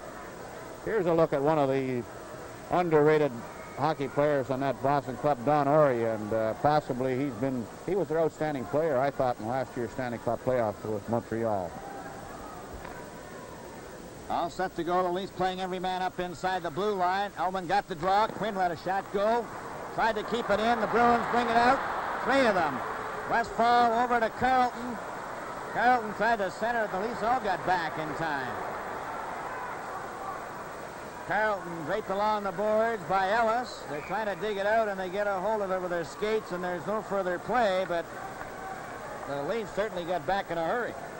Be called a very frustrating type of play. Eddie Westfall having trouble to dig the puck up, and he finally dug it up and got it over to Carlton, and the puck was bouncing, and Carlton couldn't control it, and by the time they did control it, as you said, every one of the Leafs was back in position. But they had to start out with a 3-on-1 break, and they never even got a shot away. 8 minutes, 19 seconds to go in this second period. Glennie's pass deflected by Ullman to center ice. He has it handed back to him, hopped over his stick. Derek Sanderson is hauled down at the Leaf blue line. Ellis centered it out. Carlton bumped into him. Orr goes over the Leaf blue line. Kind of cut around to the fence. Got his shot on the short side. Was given a jolt by Henderson. Ullman can't get it out. Derek Sanderson trying to get set for a shot. He goes down. The puck is underneath him. Finally goes loose to Westfall to Orr, and that shot was stopped by Gamble. kept in by the Bruins, who are forechecking the Maple Leafs in their own zone. Glennie to Henderson. Henderson is checked. Sanderson knocked it right onto Ricky Lee's stick. Rick Lee. He pulls away from two checks, straight up at center. Shot it over the line to Ellis. Shot it right in front, and he missed it. Glennie moves up, shot it onto Ellis's stick. He's bumped by Westfall. Wayne Carlton just gets rid of it to center ice. Sanderson then gets a hold of it and shot it wide. Rick Lee then to Keon. Keon up at center. To the Boston line with Pulford. They're closing in. The backhand is way wide. Pellick moved up. Orr tried to get away. Pellick shoots it in. Here's Spencer closing in. Tries it again to Pulford. A backhand, and Spencer missed the rebound. Keon centered it. Spencer takes a whack at it. Johnson's got it, and they're all piled up in front of the Boston net. Around that Boston net with Edwards really putting the pressure on that Boston net. Pellick in there and forcing Johnson to make two saves. And here's finally he got it on the third shot and smothered the puck. But that action was certainly sustained, and Don Ory came up with another big save just prior to that one of Johnson. 6 minutes, 35 seconds to go in the second period.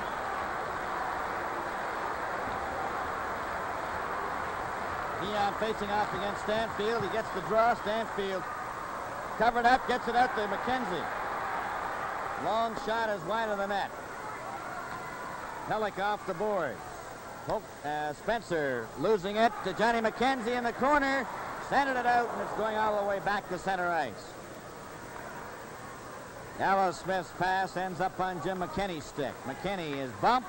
Johnny Busick gets over the blue line. One man back. He's getting into the clear. There's the backhand. Oh, and Gamble made that save and knocked it off to the side. A nice play by Busick and a good save by Gamble. Mike Pellick gets it up to Spencer at center. Spencer gets away from Rick Smith. Now it's over the line for McKenzie, and his shot Keon gets a hold of. Dave Keon back to McKinney, over to Mike Pellick, slowly over the blue line to center. And a pass for Keon, failed to click. Pulford now with it. Pulford coming up to the Boston line for Spencer to Pulford, and that failed to click, and back comes Dallas Smith over to Busick, over the blue line. Trying to go through, and Britt Selby's there. Off the boards for Pulford. Shot back into the Leaf zone. It's going to go over the red line. It'll likely be for icing. There's the whistle. And this is Hockey Night in Canada from Maple Leaf Gardens in Toronto. And now, Molson Canadian entertains.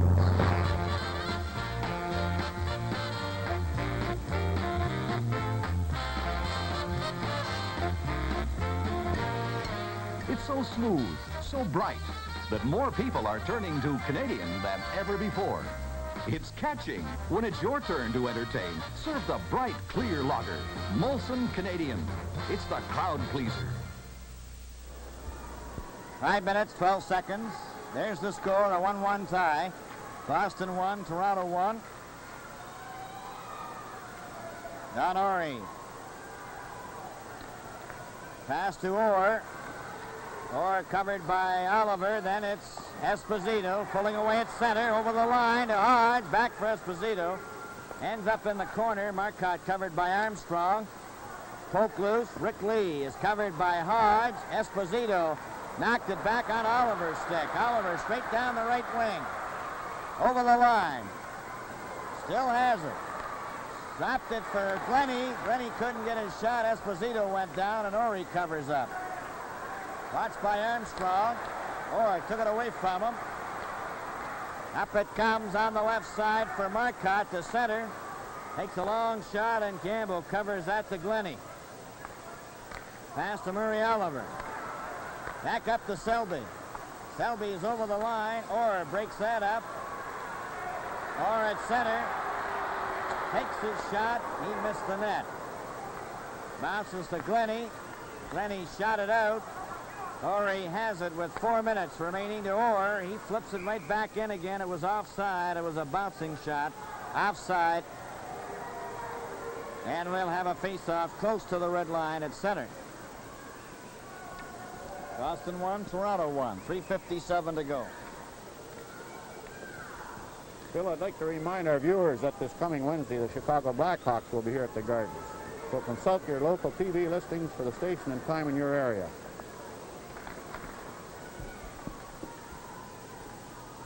Dallas Smith for the Bruins in his own zone. Gives it over to Rick Smith, coming up at center.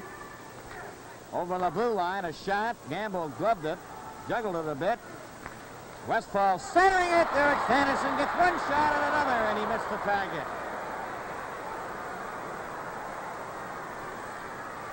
Ullman coming up the center. He goes over the Boston line, stops, gets it back to Mike Pellick. Pellick shoots. That's right past the corner, but it escaped. Floyd Smith back to Pellick again, another shot. And that rebounds all the way out over the blue line for Dallas Smith, who hit McKinney. McKinney to Ullman. Ullman coming back over the line, trying to get through the defense. Puck is along the boards.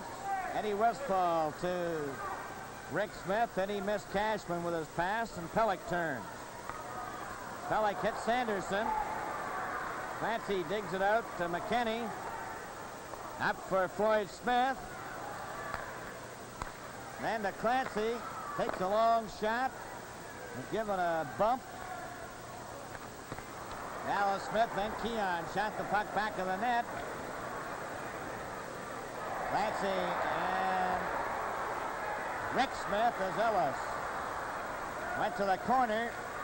The puck is loose, and Derek Sanderson has it. Sanderson just lifts it to the blue line and out. Rick Lee stopped it. Shoots it right back in again, but it's offside. This game is coming to you from Maple Leaf Gardens in Toronto. For an occasion with a little more to it, make it a festival, a Molson Festival. The great new beer with a little more to it.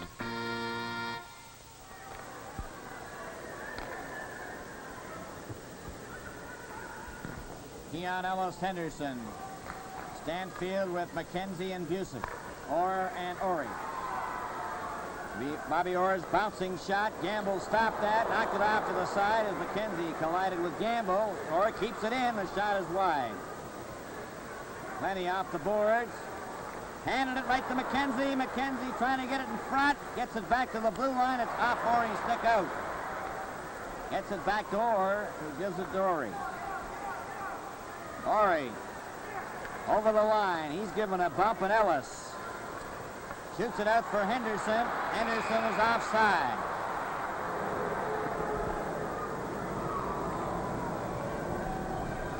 .139 to go in the second period.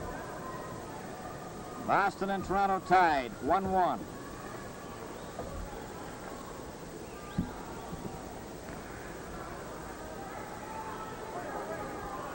Stanfield facing off against Keon. Puck goes out over the blue line. Ori over to Orr. Knocked into the Leaf zone, and it's Glennie going back of the net to Keon.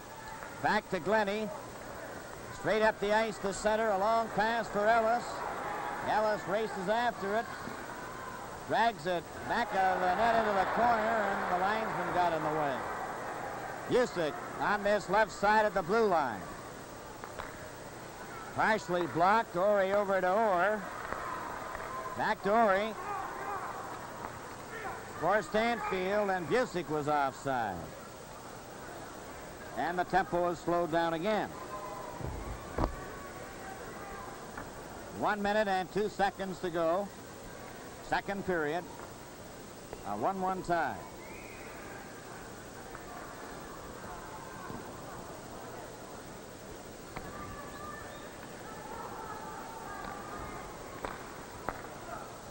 Last minute of play in this period. A long shot. Gamble steered that into the corner. McKinney feeds Murray Oliver up with Fritz Selby. He took the pass over the line. Selby going in. Tried to go by Rick Smith, who got a piece of him. Armstrong moves up, but it goes to Marcotte, to Esposito, with Hodge. They're over the line. The puck is loose, rolls out over the blue line. Rick Smith is shoved against the boards. Play is called, and we'll have another face-off with 27 seconds left.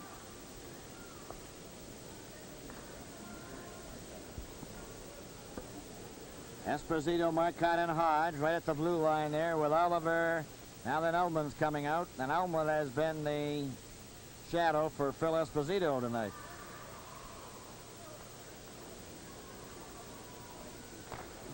Goes back to Dallas Smith. Over to Rick Smith. Stopped by Ullman, but he was checked the last moment. Is cleared back into the Leaf zone, and it's Mike Pellick. The boards for Armstrong to Ullman. Covered. Ritz Selby then up to Ullman. Ullman to Armstrong. Going in with Selby. They're closing in. Armstrong left it for Ullman. He's right in front, trying to get his shot away, and it's underneath Rick Smith. There goes the bell. And the second period is over. From Maple Leaf Gardens in Toronto, Hockey Night in Canada.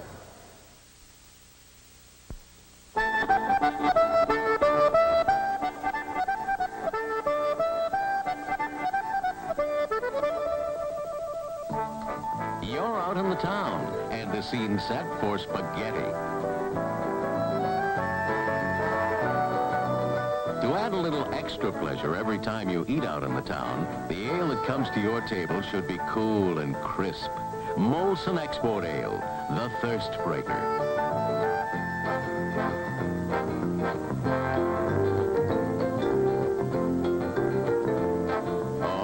At your favorite steakhouse, there's a way to give a lift to the specialty of the house. Order the ale that tastes the way a fine ale should taste. Molson Export Ale. Enjoy a Molson Export Ale, the big ale in the big land. Cool, crisp taste. Have with us, well, one of my favorites, one of everybody's favorites, George Armstrong. And Chief, you've been playing sort of like the days of the old Stratford Flash lately. You're having a great season. Well, Ward, I can't consider anything a great season when you're on a club that doesn't look like it's going to make the playoffs. The only thing, I suppose if I scored 100 goals with a club that didn't make the playoffs, I might say it was a great season. But other than that, pretty hard to consider it a good season. Well, now, for yourself, George, it's an unusual feeling. You were captain for the Leafs for so long, and to come back and you did relinquish that position and find someone else as the captain. Well, no, I didn't find it unusual, Ward. I think that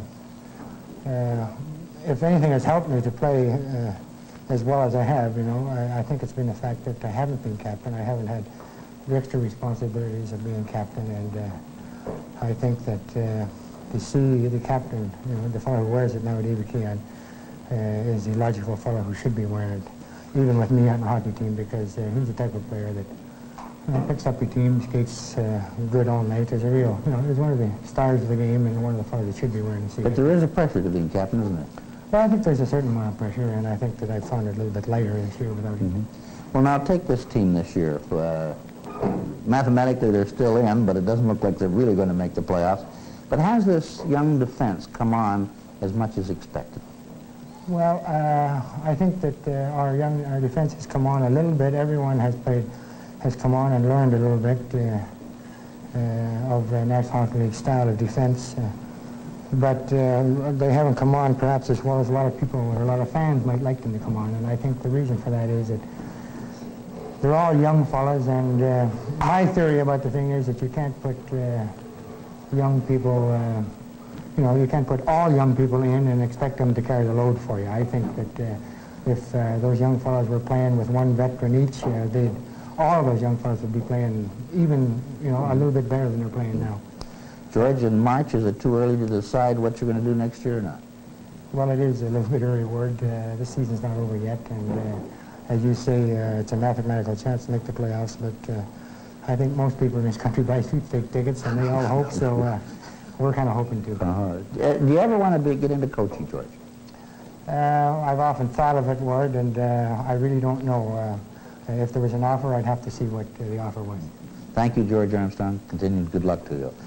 Last week, Hockey Night in Canada showed you the hockey player that scouts generally consider the best junior in the East. That player was Gilles Perreault of the Montreal Junior Canadiens.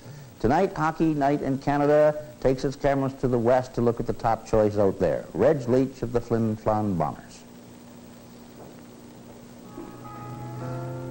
About 500 miles northwest of Winnipeg lies the small mining town of Flin Flon. This diminutive hamlet houses one of the most promising junior hockey players in the game today, 19-year-old Reg Leach. Leach comes from Riverton, Manitoba, not too far from Winnipeg. He migrated to Flin Flon when he was 16, and he's played all his junior hockey for the Flin Flon Bombers of the Western Hockey League. During this visit to Flin Flon, several people were approached to ascertain the possible future that Leach has in professional hockey. Pat Janelle is the youthful coach of the Flin Flon team, and here he talks about this scoring sensation from the West. Reg Leach has terrific potential. I think he'd be his first or second draft choice this year in the NHL. As a scorer, he's been 4 years the top scorer in the Western Canada Hockey League. The first year, he scored 67 goals at 16 years old. Next year, he was 17 years old. He scored 87 goals, broke Fran Huck's record. Ron Butlin, president of the Western Hockey League, is as enthusiastic as any about the potential this young man has. He has great natural ability, a great talent for a young fellow. He can fire the wrist shot, he can fire the slap shot. He's big, aggressive, he doesn't mind the heavy going. Last year, Leach suffered a very serious shoulder injury and was out of action for some period of time. It took 6 weeks for another player to overcome him in the scoring race in the league. He was that far ahead at the time. At the end of the season, he entered in the playoffs, and in the playoffs in our league, he's averaged 2.5 goals per game, and of course this year he's been once again scoring at a great clip. Perhaps the most enthusiastic and certainly the most attractive fan of Reg's is his young wife, Isabel. She's a practicing physiotherapist at the 2 hospitals in town and seems to enjoy the suburban life the town offers. In talking with her, we found she has every confidence in Reg's future and is anxiously awaiting his debut in professional hockey. Reg has a lot of enthusiasm for hockey. It's his whole life. In the summertime, all he talks about is when the ice is going to be back so he can get practicing again. I'm from a small town in Roblin. It's about halfway between here and Winnipeg, so I haven't had much problem adjusting to Flin Flon. Reg Leach came to us when we had the Detroit sponsorship in. He's from a small town in Riverton. Joe Mandela, who was a Detroit scout, and Dan Summers, who was a Detroit scout, sent him up to us when he was 16. The junior hockey team is strongly supported by the 11,000 inhabitants of Flin Flon. On this particular night at the arena, 2,500 people were in attendance to see the Bombers play the Edmonton Oil Kings. His greatest asset is his skating and shooting. He has a tremendous shot, and his skating, he can break and leave a forward behind it in 3 or 4 spurts. He's down the other end of that rink, and this year he's come a more all-around hockey player. He's back checking and he's checking. He's the captain of our club. This year, right now, he's leading the league with 49 goals in 40 games, and I think he's off to another great season. He's a good positional hockey player, and his line mates know where he is at all times. In the last 6 years, from the 8 teams in the Western Canada Hockey League, which of course embraces Manitoba, Saskatchewan, and Alberta, we have produced 92 hockey players into professional hockey. In the 1969-70 season, 3 boys directly to the National Hockey League, in Bobby Clark going to Philadelphia, and Dale Hoganson going to Los Angeles, and Butch Goring also going to Los Angeles, all in the same season. Reg and his teammates beat the Oil Kings 9-2, with Reg scoring 4 of his team's 9 goals. Reg Leach is a dedicated young man who seems to have benefited from his association with hockey, and if given a chance to play in the NHL, hockey in return should benefit from the association. And there you have it, a couple of the top juniors in the land, and I'm sure that both Buffalo and Vancouver have scouted these kids well. And now another quick rundown on what's going on in the National Hockey League tonight. We've already told you about the afternoon game in St. Louis that Montreal won 6-2. But in Chicago tonight, the Rangers and the Blackhawks are really having a torrid contest. This game hadn't been 2 minutes old before 3 goals had been scored. At the 57 mark, Jean Rattel And then Jerry Pinder, the boy from Saskatoon who played for a while for the national club, scored at 1:47, then Pitt Martin scored at 1:57 just 10 seconds later. Larry Brown evened it up at 7:49 from Fairburn and Tkachuk to even it up at 2 apiece. First period over in Minnesota, still no score, and of course there's nothing from the coast. This coming weekend, the Chicago Blackhawks will be here at the Garden, so consult your local TV listing for the time and the station in your area. Hockey Night in Canada continues in just a moment. Oh, come on. Don't be shy. We know you. That's better. Now, there you are. Molson Export Ale. A great thirst breaker after a game of golf. Export Ale.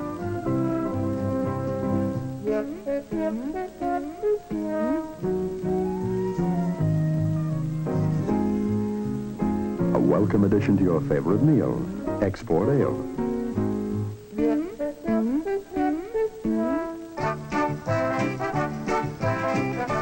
A refreshing taste at a party or friendly gathering. Export Ale. The ale that tastes the way a fine ale should taste.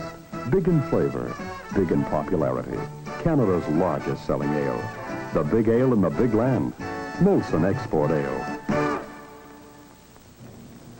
Bob Golden joins us again. And Bob, how can we have a game where the first period is so fast, so hard-hitting, and then that period so cautious, so slow? Well, I think what's developing, Ward, and I think probably Harry Sinden has talked to his players, you know, the longer they go with the score being tied, let's not take a chance and come out of here with a tie. A point at this stage of the schedule is pretty important to any club, and especially Boston trying to hold on to first place. So I think it developed into a close checking game, and this third period we're liable to see some more of the same. Now, on our first highlight, we see a little wide open play with Ricky Lee coming out of the Toronto end and setting up Britt Selby. And Selby is fairly wide open. He manages to get away a pretty good shot, and Eddie Johnson makes a nice stick save here just as Murray Oliver's cutting in for that rebound. If he had left that puck there in front of him, Murray Oliver probably would have poked it over top and in the net, but it was set up well by Ricky Lee, and as I say, Selby didn't get a full shot away, but he got enough at it that it could have gone in. Fine save by Johnson.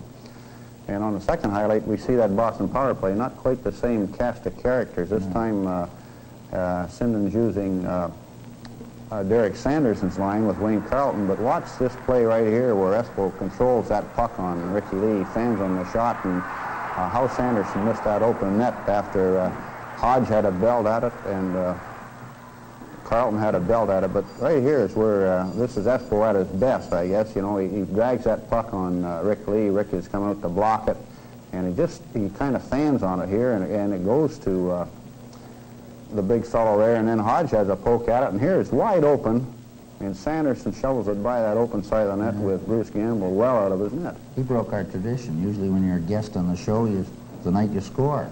He should have one again, maybe get one in the second or the third period. They only give a guy one chance. Well, he missed it. He missed it.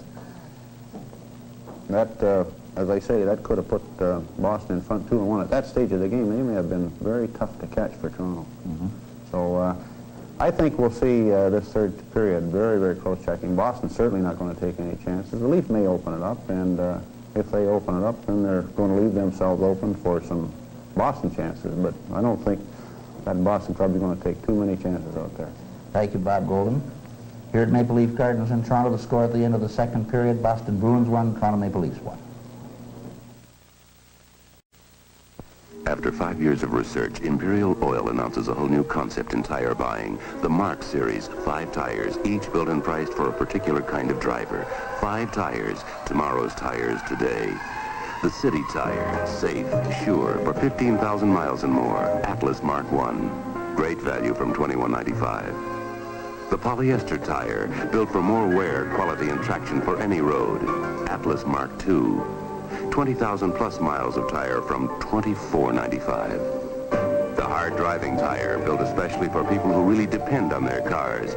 Atlas Mark III, 25,000 or more miles of safe driving from $29.95. The high performance tire, built for high performance cars. Demand a lot from your car, expect a lot from the Atlas Mark IV.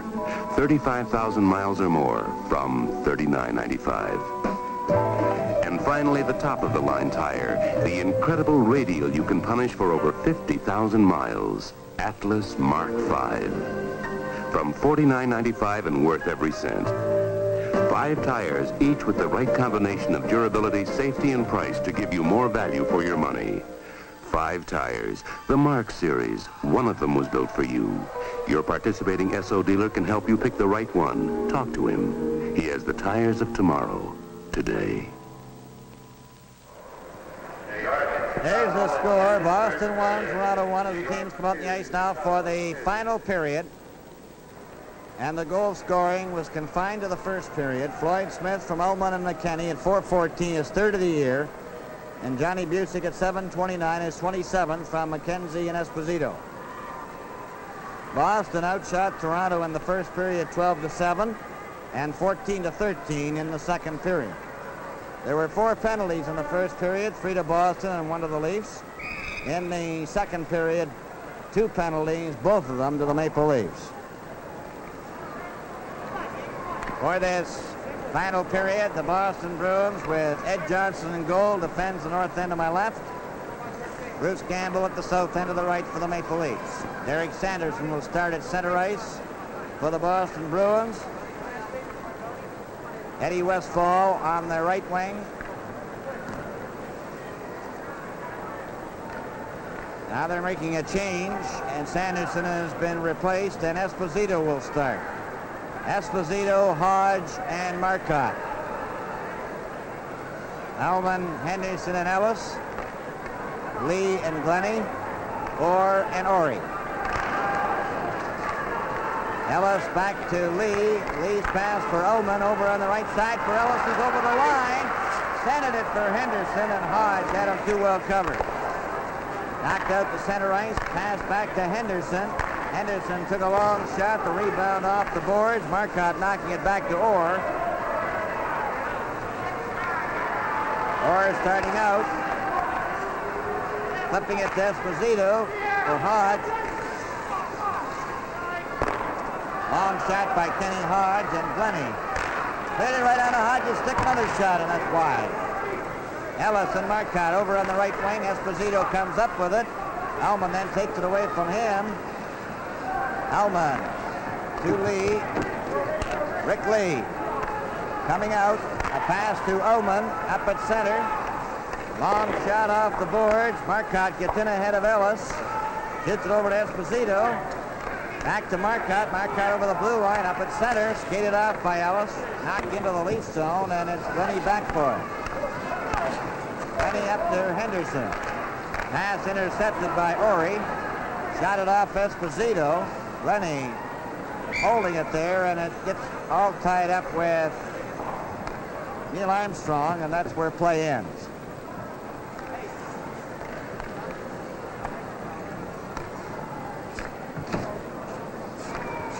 Score is tied 1-1. Boston 1, Toronto 1. And there's Derek Sanderson now at center ice with Westfall on the right side and Carlton on the left. Gallows Smith and Rick Smith on the defense. Rick Smith trying to come out.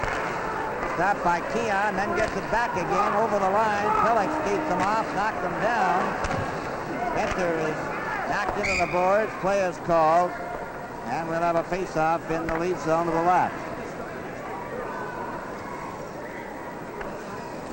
Spencer going over to get a new hockey stick. Playing out there with Keon and Pulford.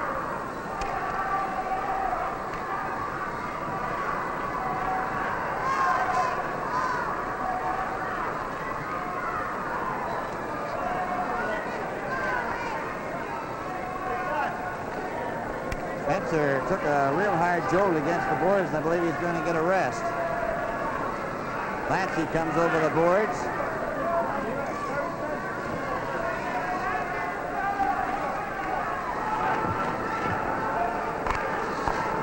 Keon got the draw. Pellet goes back of the net over to the side. Takes a backhand, knocked it down the ice, going right on the net.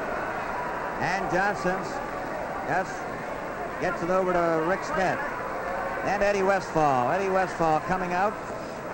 Dropped it to Dallas Smith. Dallas Smith partially blocked by Pulford. Pulford gets it away from him. Shoots it back in again, and Sanderson's back for it. Nancy up, cruising around. Keon deflects it. It goes out. Pellick knocks it right back in again. Rick Smith back in the net, watched by Keon. They go to the boards. All tangled up in their skates. Play is called, and we'll have a face-off in the Boston zone to the left. That's Toronto Maple Leaf Club taking a page out of that Boston team's forechecking, because this is where Boston excel, especially that line of with Westphal and Sanderson on. They're very good deep in the opposing team's end, but Keon's line certainly had the scales and tipping on their side on that shift. Still, the checking continues to be reasonably close. Ori knocking it to Orr. Orr now winding up, starts out, pulls away from Oliver to center. Goes over to the left wing, over the blue line, covered by Armstrong. Ricky Lee's against the boards. Orr's on top of him. And that's where the play ends. Looks like they're having a bit of a huddle on the ice. Every time that young fella Orr carries the puck, he shows you a different move. Bill, he made about 4 different moves in that one play. Oliver shot the puck into the corner. Quickly off the boards for Britt Selby. It hits Stanfield. Armstrong gets it for Oliver. Oliver can't get by Ori. Johnny McKenzie on the right wing. Gets it up for Stanfield. Stanfield takes a long shot wide of the net. Gamble off the glass. Quinn lost it to McKenzie. McKenzie trying to center it. It's underneath McKenzie. They're trying to kick it out. Selby. Then to Murray Oliver. Up to Selby. Selby to Armstrong. Back to Oliver. Over the line. Took his shot, and Johnson got his rub on that. Beat around on the boards. Quinn jammed there by Murray. Released by McKenzie as Murray Oliver up doing a bit of forechecking. Goes out over the blue line. Shot in again offside. And that's where the faceoff will be, outside the blue line. Murray Oliver seems to be at home at center ice. Of course, he played most of his junior at center. Well, I noticed Johnny McClellan's running the 3 centers and shifting them to various lines. He's working 3 centers with 4 different forward combinations, so they're getting more than their share of work tonight. And they got another hockey game tomorrow.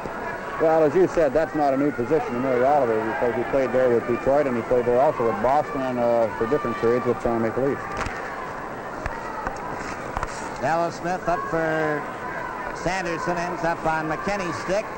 McKenny, a quick pass for Keon.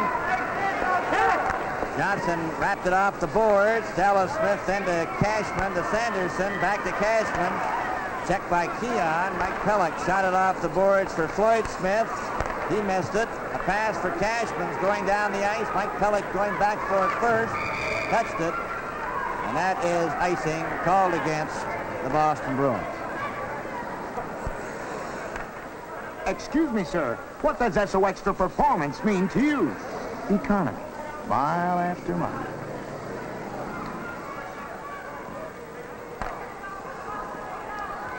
Face off in the Boston zone. Johnson said something to Cashman to cover Clancy. There's a jam up in front of that Boston goal there, 3 of them. Sanderson got the draw, took Keon out of the play, and it's Dallas Smith. For Sanderson, flipping it out. Cashman back to Sanderson, over the line. McKenny chopped it down the ice. Going over the red line into the corner. Rick Smith will touch it, and that's icing called against the Leafs. 15:46 remaining in the hockey game, and it's a 1-1 tie.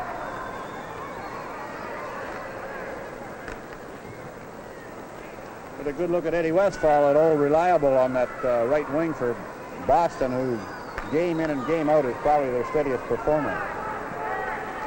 A shot right from the face-off that Gamble has to save. Mike Pellick off Keon. Goes into the Boston zone. Shot out again.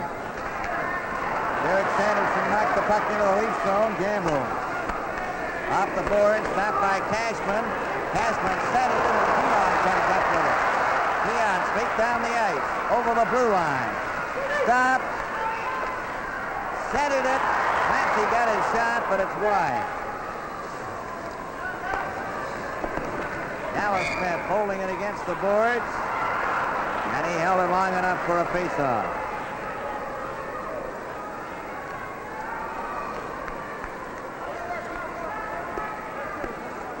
Well, there's something you don't see too often in Maple Leaf Gardens, signs for both Boston and Toronto. You see them in the American cities, but not too often. You see them hanging either in the Maple Leaf Gardens or Montreal Forum. Bobby Orr back of the Bruin goal. Now he starts out. Past Esposito. Esposito with Hodge and Marcotte. A wide shot off the boards. Henderson got in ahead of Hodge. Hodge falls. Down the ice comes Ullman with Ellis and Henderson at center. Pass to Henderson over the line. Henderson stops. Tried to set up Ullman. Hodge checked the first time, trying it again to Esposito.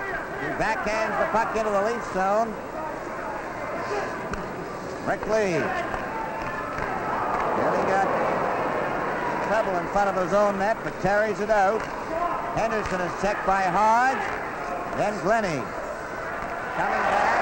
Then it is going to be a tripping penalty to the Bruins. It goes over the line or touches it, tripping against Hodge. If you want extra performance from your car, you should use a gasoline with something extra in it. Take SO Extra. SO Extra has a blend of additives to provide, among other things, quick starting, fuel economy. But there is one additive in SO Extra that no other gasoline has. We call it the engine cleaner. The engine cleaner additive helps prevent the buildup of deposits here in the crankcase and here in the fuel system. If you want to see the difference between a gasoline without the engine cleaner and SO Extra with the engine cleaner additive, just look at these intake valves. After only 10,000 miles in car dynamometer tests, yes, SO Extra with the engine cleaner can help maintain your car's performance. It'll help you get a smoother running engine, better fuel economy, and longer engine life. And that's why we call SO Extra the performance gasoline.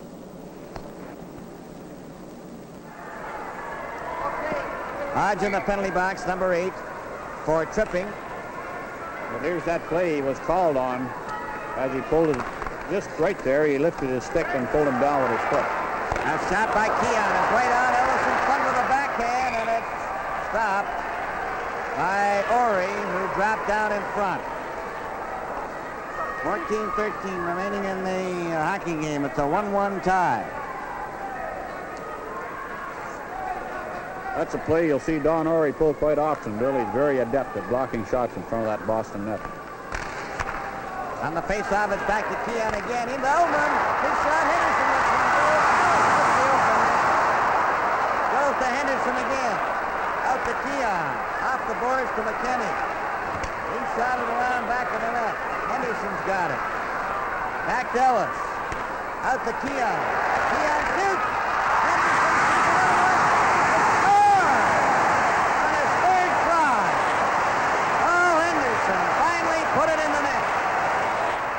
Play where Eddie Johnson made 2 consecutive saves, and that puck coming back to Henderson each time. Here's the first one. He stops from here with his hand. The puck comes back to Henderson again, and he finally gets it up and just under the top crossbar.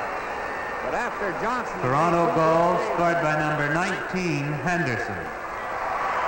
Assist number 14, Keon, and number 6, Ellis. The time, 6:10. Toronto Maple Leafs 2, Boston 1.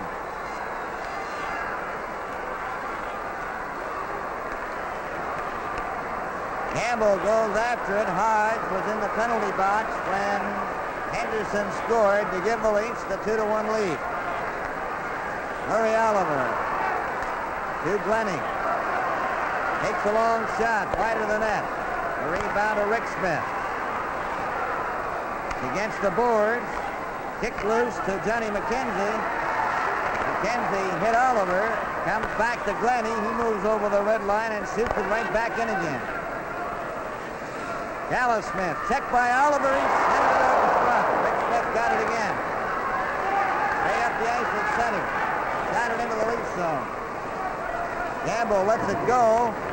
Armstrong covers up with Glennie. Glennie still has it. Into Armstrong. To Murray Oliver. They get tangled up. Johnny Disick kept it in. Then Oliver has to get it out. Stanfield back to Dallas Smith. Gamble stopped that. Rick Smith lets one go. That hit a leg. Disick is poke checked by Murray Oliver. Long pass to Armstrong. Shoots the puck into the Boston zone and back for it. Rick Smith ahead to Johnny McKenzie. Down the right wing at center. 2-1 for the Maple Leafs. A long shot, and that one deflected. And Gamble didn't get out of position. McKenzie fights for the puck to Busick. Centered, and it comes back to Dallas Smith. Two Leaf players fall in front along with McKenzie. They try to dig it out. Keon does the Pooper.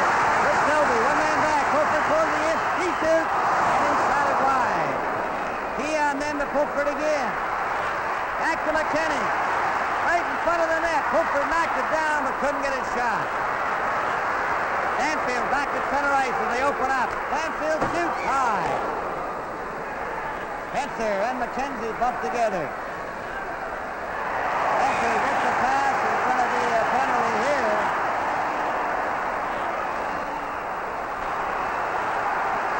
There'll be two of them going off. Pellick and McKenzie.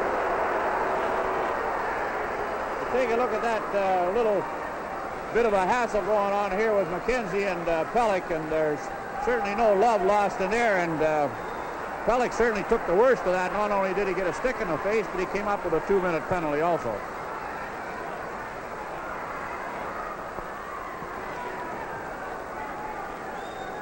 So the teams will play five-a-side. Boston penalty to number 19, McKenzie. 2 minutes for high sticking. Toronto penalty to number 4, Pellick, 2 minutes for interference. The time, 8:13.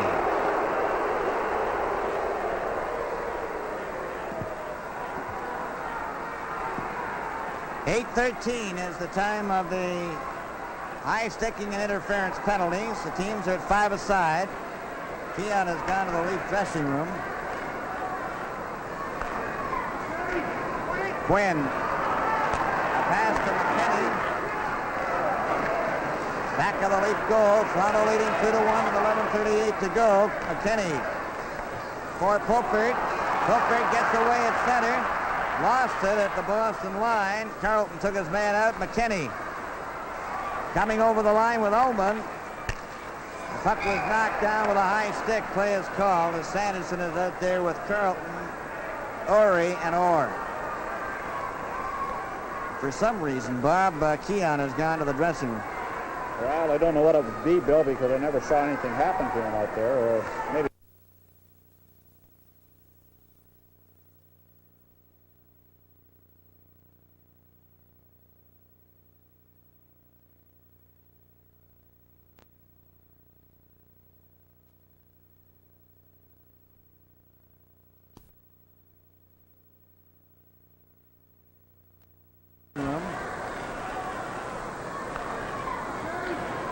Quinn. Pass to McKinney. Back of the Leaf goal. Toronto leading 2-1 with 11:38 to go. McKinney for Pulford. Pulford gets away at center. Lost it at the Boston line. Carlton took his man out. McKinney coming over the line with Ullman. The puck was knocked down with a high stick. Play is called as Sanderson is out there with Carlton, Ori, and Orr. For some reason, Bob, Keon has gone to the dressing room.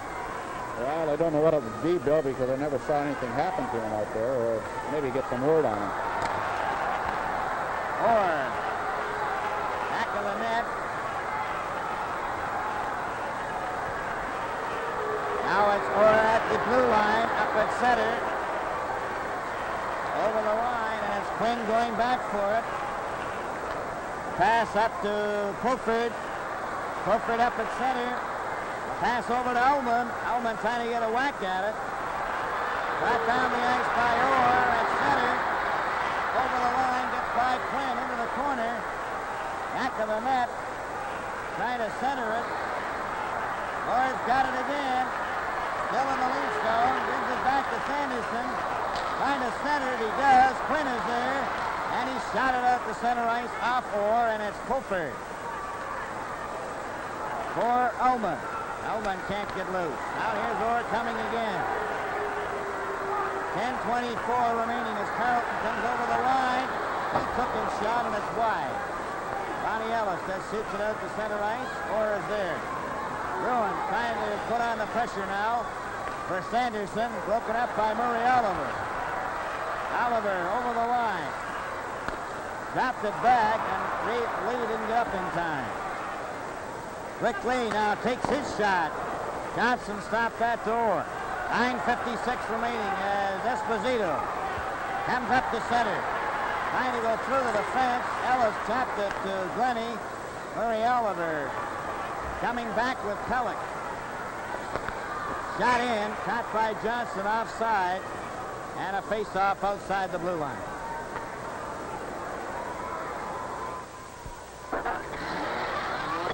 Wherever you drive in Canada, you'll find Esso close by.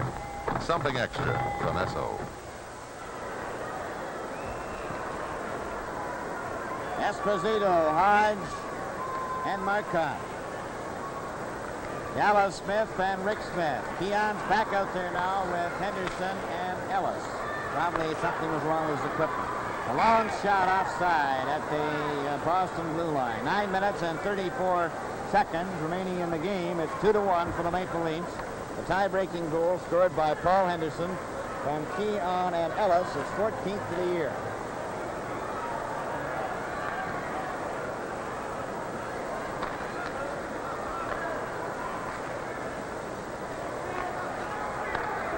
Puck goes into the corner in the Leaf zone. Shot around for Ellis. They hold it against the boards, and we'll have another face-off.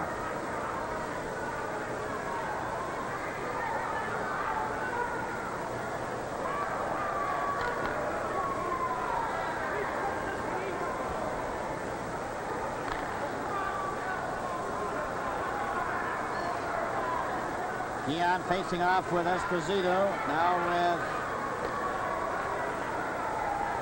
Marcotte, who's been chased out, so is Keon. Ricky Lee is in there. The puck is dropped. Lee got the face-off. It's knocked back to Esposito. A shot right in front of the net. Henderson gets the rebound. Brings it up to center ice. Over the blue line. Took his shot. It's high. Esposito has it. And it's over Hodge. Keon let it go. And Ron Ellis brings it out. A pass for Keon. And they're going to call him offside at the Boston line. Otherwise, he was gone.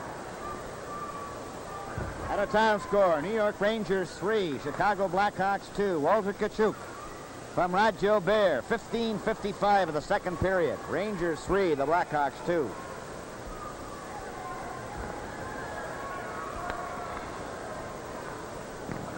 Oliver, Selby, and Armstrong facing Stanfield, McKenzie, and Busick.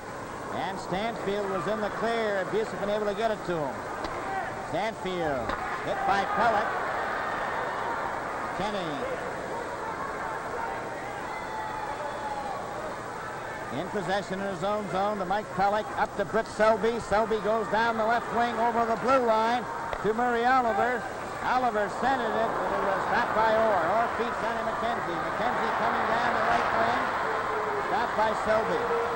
Gets it out over the blue line. Now then Orr, alone. Trying to go through, and McKenny shot it to the wing, but not out. Orr a drive, and McKenzie was standing in front. Just failed to reach it. Pellick is hit by Stanfield. Britt Selby over the line. A pass back for Murray Oliver. And Stanfield is there. Oliver after him. Played back to Orr. Shooting it to Orry with 8 minutes left. Up to Stanfield. Stanfield at center. Pass over to McKenzie. Over the line. Missed the check from Glennie. Stanfield then for Orry. Armstrong covered him. And gets the puck out to center ice. Now then it's Orr. Coming to the Leaf line. Takes his shot, and Gamble stopped that. Keon to Rick Lee.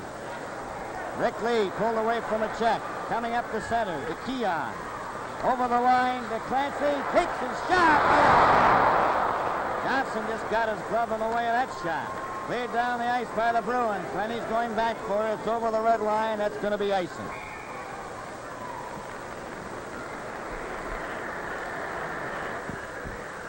Excuse me, ma'am. What does SO extra performance mean to you?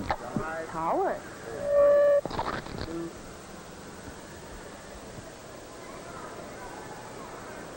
Face off in the Bruin zone. Brian Spencer has gone to the Leaf dressing room. Here's a chance for Floyd Smith. Right on with his drive. Keon trying to center it again. It goes to Sanderson. Sanderson getting it up to Carlton. Carlton on the left wing to center. To the Leaf line. For Westfall. Broken up by Floyd Smith. And he saw Patsy going straight down the ice. And he failed to catch him on it. And it'll be icing called against the Maple Leafs. Next Saturday, 1 week from tonight, Hockey Night in Canada returns with a game between the Philadelphia Flyers and the Montreal Canadiens from the Forum in Montreal. Of course, at this point in the season, each game is most important, so be sure to be in hand for that one. Face off in the Leafs zone to the right.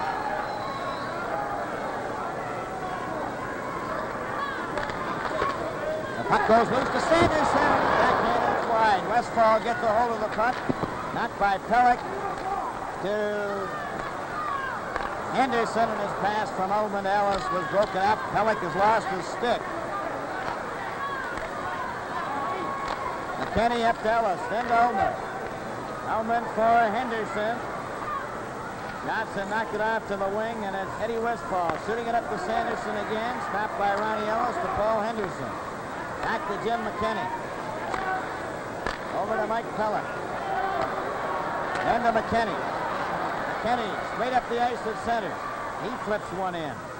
Johnson covered that. Brought back by Rick Smith to Westfall. Back to Rick Smith into the Leaf zone. Pellick trying to take him out of the play. Sneaks him off.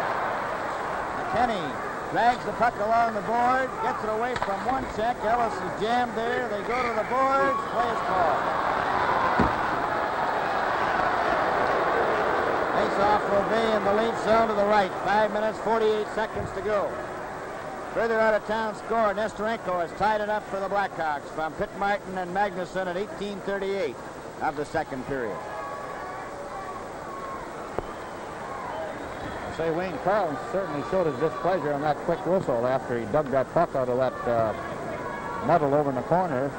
Quick whistle by the referee. Oh, that's one goal, and that just missed the target.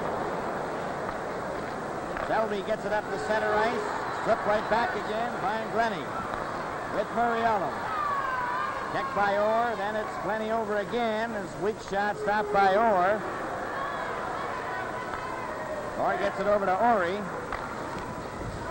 And it's Rick Lee against the boards with Esposito. He kicks it loose. Tries to pull away from him. Gets it up to Britt Selby for Murray Oliver. He just flips it into the corner. Orr goes back for it. Trying to pull away from Selby. He does. Straight up the ice for Hahn. Two Leaf players fell together, Oliver and Glenny, and Oliver is slow to get up. So is Glenny. Oliver is on his skates. But they crisscrossed and attempted to stop that pass for Hodge. They did so, but they really... Here's a look at that hit. Murray Oliver sliding and just getting Glenny on that outside leg after Glenny had made a fine save on that pass. Bobby Orr trying to set Ken Hodge up, and Murray Oliver really took him out of the play. Jim McKinney. A pass up for Pilford. That was behind him, so it's going over the red line, and icing will be the call against the Maple Leafs with 4 minutes and 50 seconds left. Toronto Maple Leafs 2, Boston 1.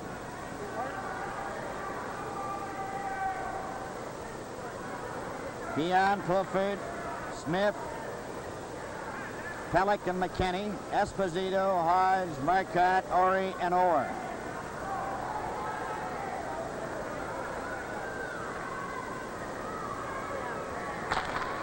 Leafs get the draw. Pellick for Keon. Keon handled it to Hodge. He's trying to center it. Keon knocks it to Pilford. Pilford back to Pellick. Pellick to McKinney. Kenny to Keon. Keon is gaining momentum now at center. Nearly got over the line as a delayed whistle. Ori's going way back. Tips it out to Marcotte. Esposito's loose. Gets it over the line way offside.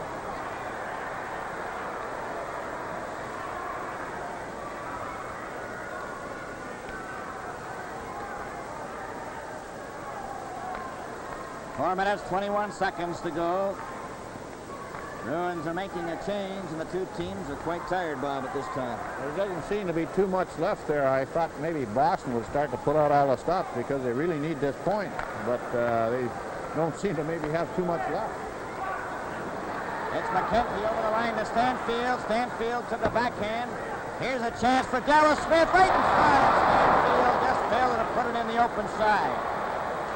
Laid down to center ice, and the Bruins now starting to work as they clear the puck down the ice, but it's going over the red line again, and it'll be icing against the Bruins. Stanfield had a great chance. I wonder at that type of play, trying to deflect it, but I guess he didn't have too much time other than to try to poke it in. This Freddie Stanfield, I would say he's the key man in Boston's power play, Bill, and I think he could be in for his most productive season. Paul Henderson's goal at 6:10 of the final period as the Leafs leading 2-1 with 3 minutes and 54 seconds remaining. Rick Smith off the boards to Busick to Stanfield over the line, checked by Glenn. Then he just failed to get away, grabs at Rick Smith. It's back over the line for Stanfield to Busick, and it hopped over his stick. Ian Glenny. Pass to Ellis. Tipped it to the blue line, but no further. Ori up to Johnny McKenzie. Here's Stanfield and Busick. Busick closing in, centered it, and Stanfield shot wide. Busick gets it back to Dallas Smith. The shot to McKenzie, trying to center it. Ullman around on the boards for Henderson, who tips it down the ice. 3 minutes and 6 seconds. John Amico took another ride as he fell. The linesman. Johnny McKenzie to Dallas Smith again. He gets it over the line. Armstrong's going back for it. 250. A pass for Ullman is deflected out over the blue line. Rick Smith to Dallas Smith. Gives it to Busick. To McKenzie. They're closing in. The shot. That's wide. It's Anderson takes it by. And hit Henderson on the ankle. And he limps as he leaves the ice. Esso Uniflow, the super premium all-season motor oil, protects your car and your new car warranty. It's warranty approved from Esso. We have 2:36 left. Johnson has been looking over at the bench to Harry Sinden. I wouldn't be too surprised, Bob, as you pointed out to me while we were waiting, that he's coming out of there. The Leafs are leading by a score of 2-1. It's chopped out past Orr. 2:28 left. It goes over on the left side to Ori. Ori takes a long shot. The rebound to Gamble. To Pellick. They get mixed up. Then Keon goes after it. Clears it up for Selby, who gets it out. Orr stops it there. He's coming right back in again. Took his shot. Oh, Gamble just shot out with his glove. Down to the ice went Cashman with Pellick. They hold it for a face-off in the Leafs zone to the left. 2:05 left. Cashman went sailing into the boards pretty hard. There's been some real good collisions along the boards this period. I think Pellick probably hurt himself. He's leaving the ice there long before his shift is up. There's that collision right there, and Pellick went in probably a little harder than Cashman, although he seemed to take it on his shoulder.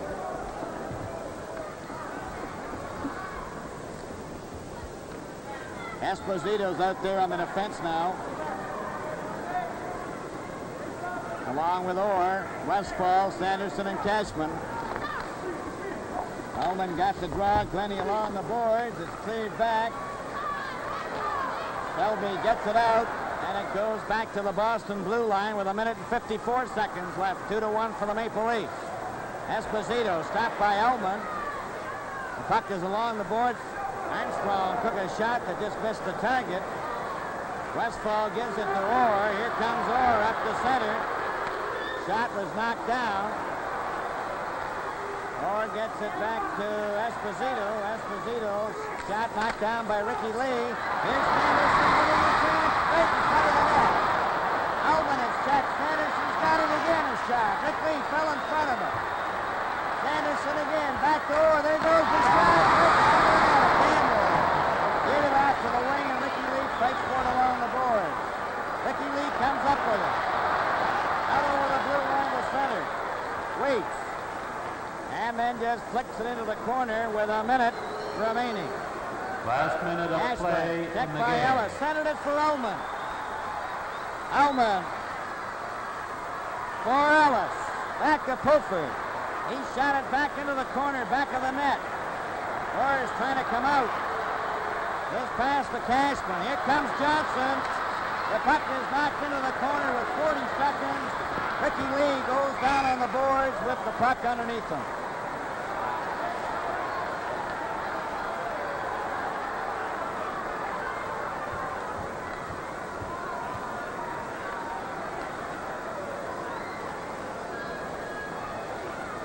Ricky Lee's getting up slowly in the corner. He was jammed in there pretty hard.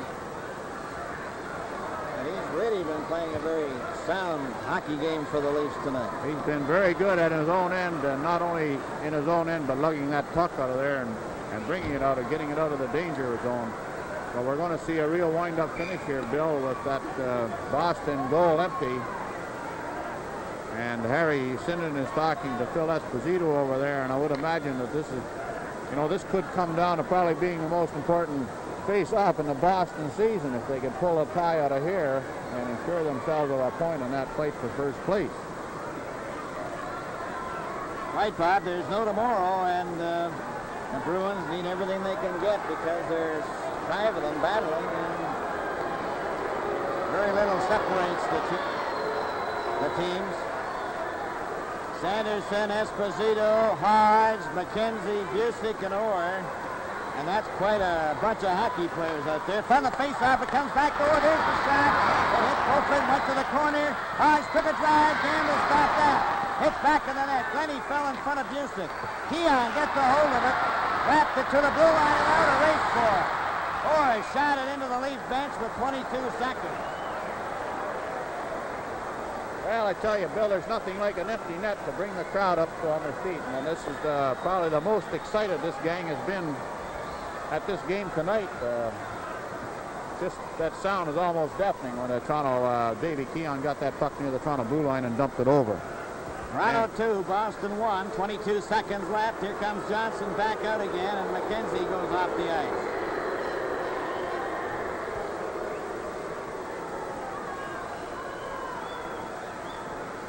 Sanderson, Hodge, Busick, Orr, and Esposito. The Leafs got the draw. Keon knocked it back to the blue line. Ricky Lee tries to hold it there. He does. And the face-off will be at the Leaf blue line, just inside, and Johnson is way out of the net. Now he's going to leave. Johnny McKenzie is back on the ice. 15 seconds left. Puck is dropped. It goes to Glenny. Glenny shot it off the boards, but not out. McKenzie stopped it. Falling in front of the drive was Ricky Lee. Glenny shoots it out over the blue line with 3 seconds left. It's Orr trying to get it over the line. The bell goes. The game is over. And the Toronto Maple Leafs defeat the Boston Bruins 2-1. Just a moment, our 3-star summary. This is Sita with a nose that can pick up the scent of salmon from 20 paces. And this is Stretch and Seal, a new kind of food wrap from Esso Research. We've put new Stretch and Seal between the cat and the salmon. Stretch and Seal has been placed on this container to show how effectively it stretches to seal airtight. See how it stretches? Sita can't even smell the tasty salmon from inches away. Now see what happens when we remove the Stretch and Seal wrap. Stretch and Seal seals so effectively it fools a hungry cat. Stretch and Seal has this unique combination of stretch and strength to seal airtight without tearing. Get strong, stretchy Stretch and Seal next time you buy food wrap. It's available in all food markets. Stretch and Seal, new from Esso Research. Ladies and gentlemen, here are the 3 stars of tonight's game selected by Foster Hewitt. The first star, Bruce Gamble.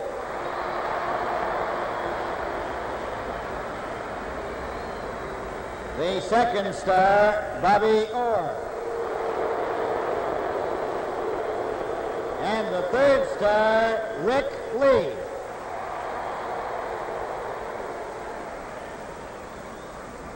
Well, Foster, they didn't break the hex. It's been going on for years, and it's going to carry on through to the end of this season. Well, it's amazing, Jack. You watch them. The Bruins put on a tremendous amount of pressure there time and time again, but they just couldn't finish off their plays. I thought Bobby Orr played a very spectacular game, but wasn't nearly as effective as he usually is. Well, there's no man in hockey today with such moves. Here is Paul Henderson's goal, and some people might consider this one of the garbage goals, but it's just the nature of this game where so many people were in front of so many nets on so many occasions. He had about 4 whacks at it, I think, Jack. He was standing. It was really a rebound on a shot, and he whacked at it there 2 or 3 times before he finally knocked it past Ed Johnson. But there's the shot that comes from well out, and Henderson is standing right off the goalkeeper there, as you see, and it bounced off Ed Johnson a couple of times, and he finally made it count. Well, this is one of those games where there's so little difference between the goaltending. Johnson played equally as good a game as Gamble, but Gamble happened to be on the winning club. That's right. I thought Busick played an excellent game for the Bruins. It was between Orr and Busick, as a matter of fact, and in the choice. In fact, in the first 2 periods, the 2 goalkeepers, I thought, were the key people, but it changed in the latter part.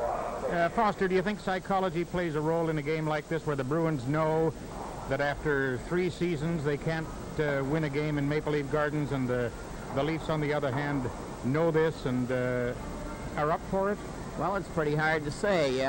There's a certain spell that you have when you come into a certain rink. I know the Leafs a number of years ago couldn't win a game in Boston, and that's the way it goes, but you never can tell what it is. But one thing about it, the Bruins won those 2 playoff games here last year, so that's quite different. Thank you, Foster. Hockey Night in Canada continues in just a moment. People who drive have different ideas about performance. Performance to me, man, is good gas mileage. Performance means instant starting. All year round. Performance, powerful acceleration. Performance, it's a quiet running engine. Performance, to me, it's economy. Performance is a surefire start. Performance is longer engine life. Performance is what Esso Extra is all about. Only Esso Extra has the engine cleaner. The engine cleaner additive helps prevent the buildup of harmful engine deposits, helps maintain better overall engine performance. Esso Extra, the performance gasoline. 3 stars once again, Gamble, Orr, and Lee. Boston outshot Toronto 42-31. Other games, early in the 3rd period, New York, Chicago tied up 3-3. Montreal won this afternoon. Minnesota leading Pittsburgh 1-0. No score, of course, from the Los Angeles game. Looking now at the standings in the East, Boston stayed stationary. This game not final, of course. They could pick up 1 point if it remains a tie. Detroit didn't play today. Montreal picked up 2. Toronto picked up 2. Looking at the other division, no change there, really. St. Louis still way out in front. Pittsburgh 2nd. Philadelphia 3rd. Oakland and Minnesota in the big fight. Should Minnesota come through and win tonight, they will move ahead of Oakland. And, of course, Los Angeles where it was. Now, on Wednesday, the Blackhawks are here. Next Saturday, the Flyers in Montreal. Final score, Toronto 2, Boston 1 from Maple Leaf Gardens. Ward Cornell, good night, everyone.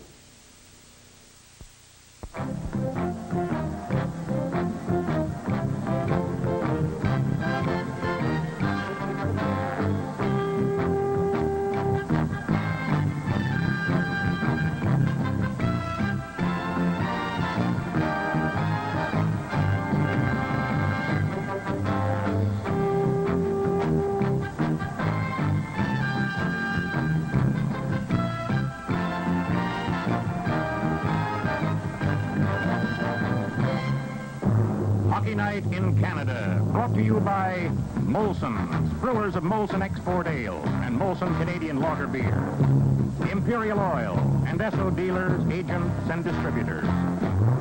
And Ford, the better idea company with better products for you. Hockey Night in Canada is protected by copyright. Unauthorized reproduction by any means, in whole or in part, is not permitted.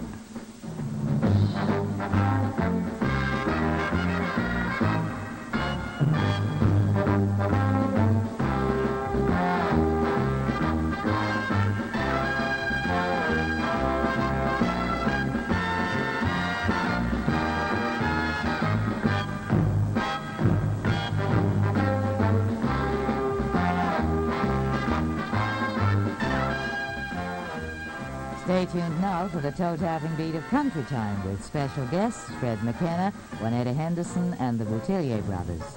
Join Vic Mullen and the Hickories next on CBC Television.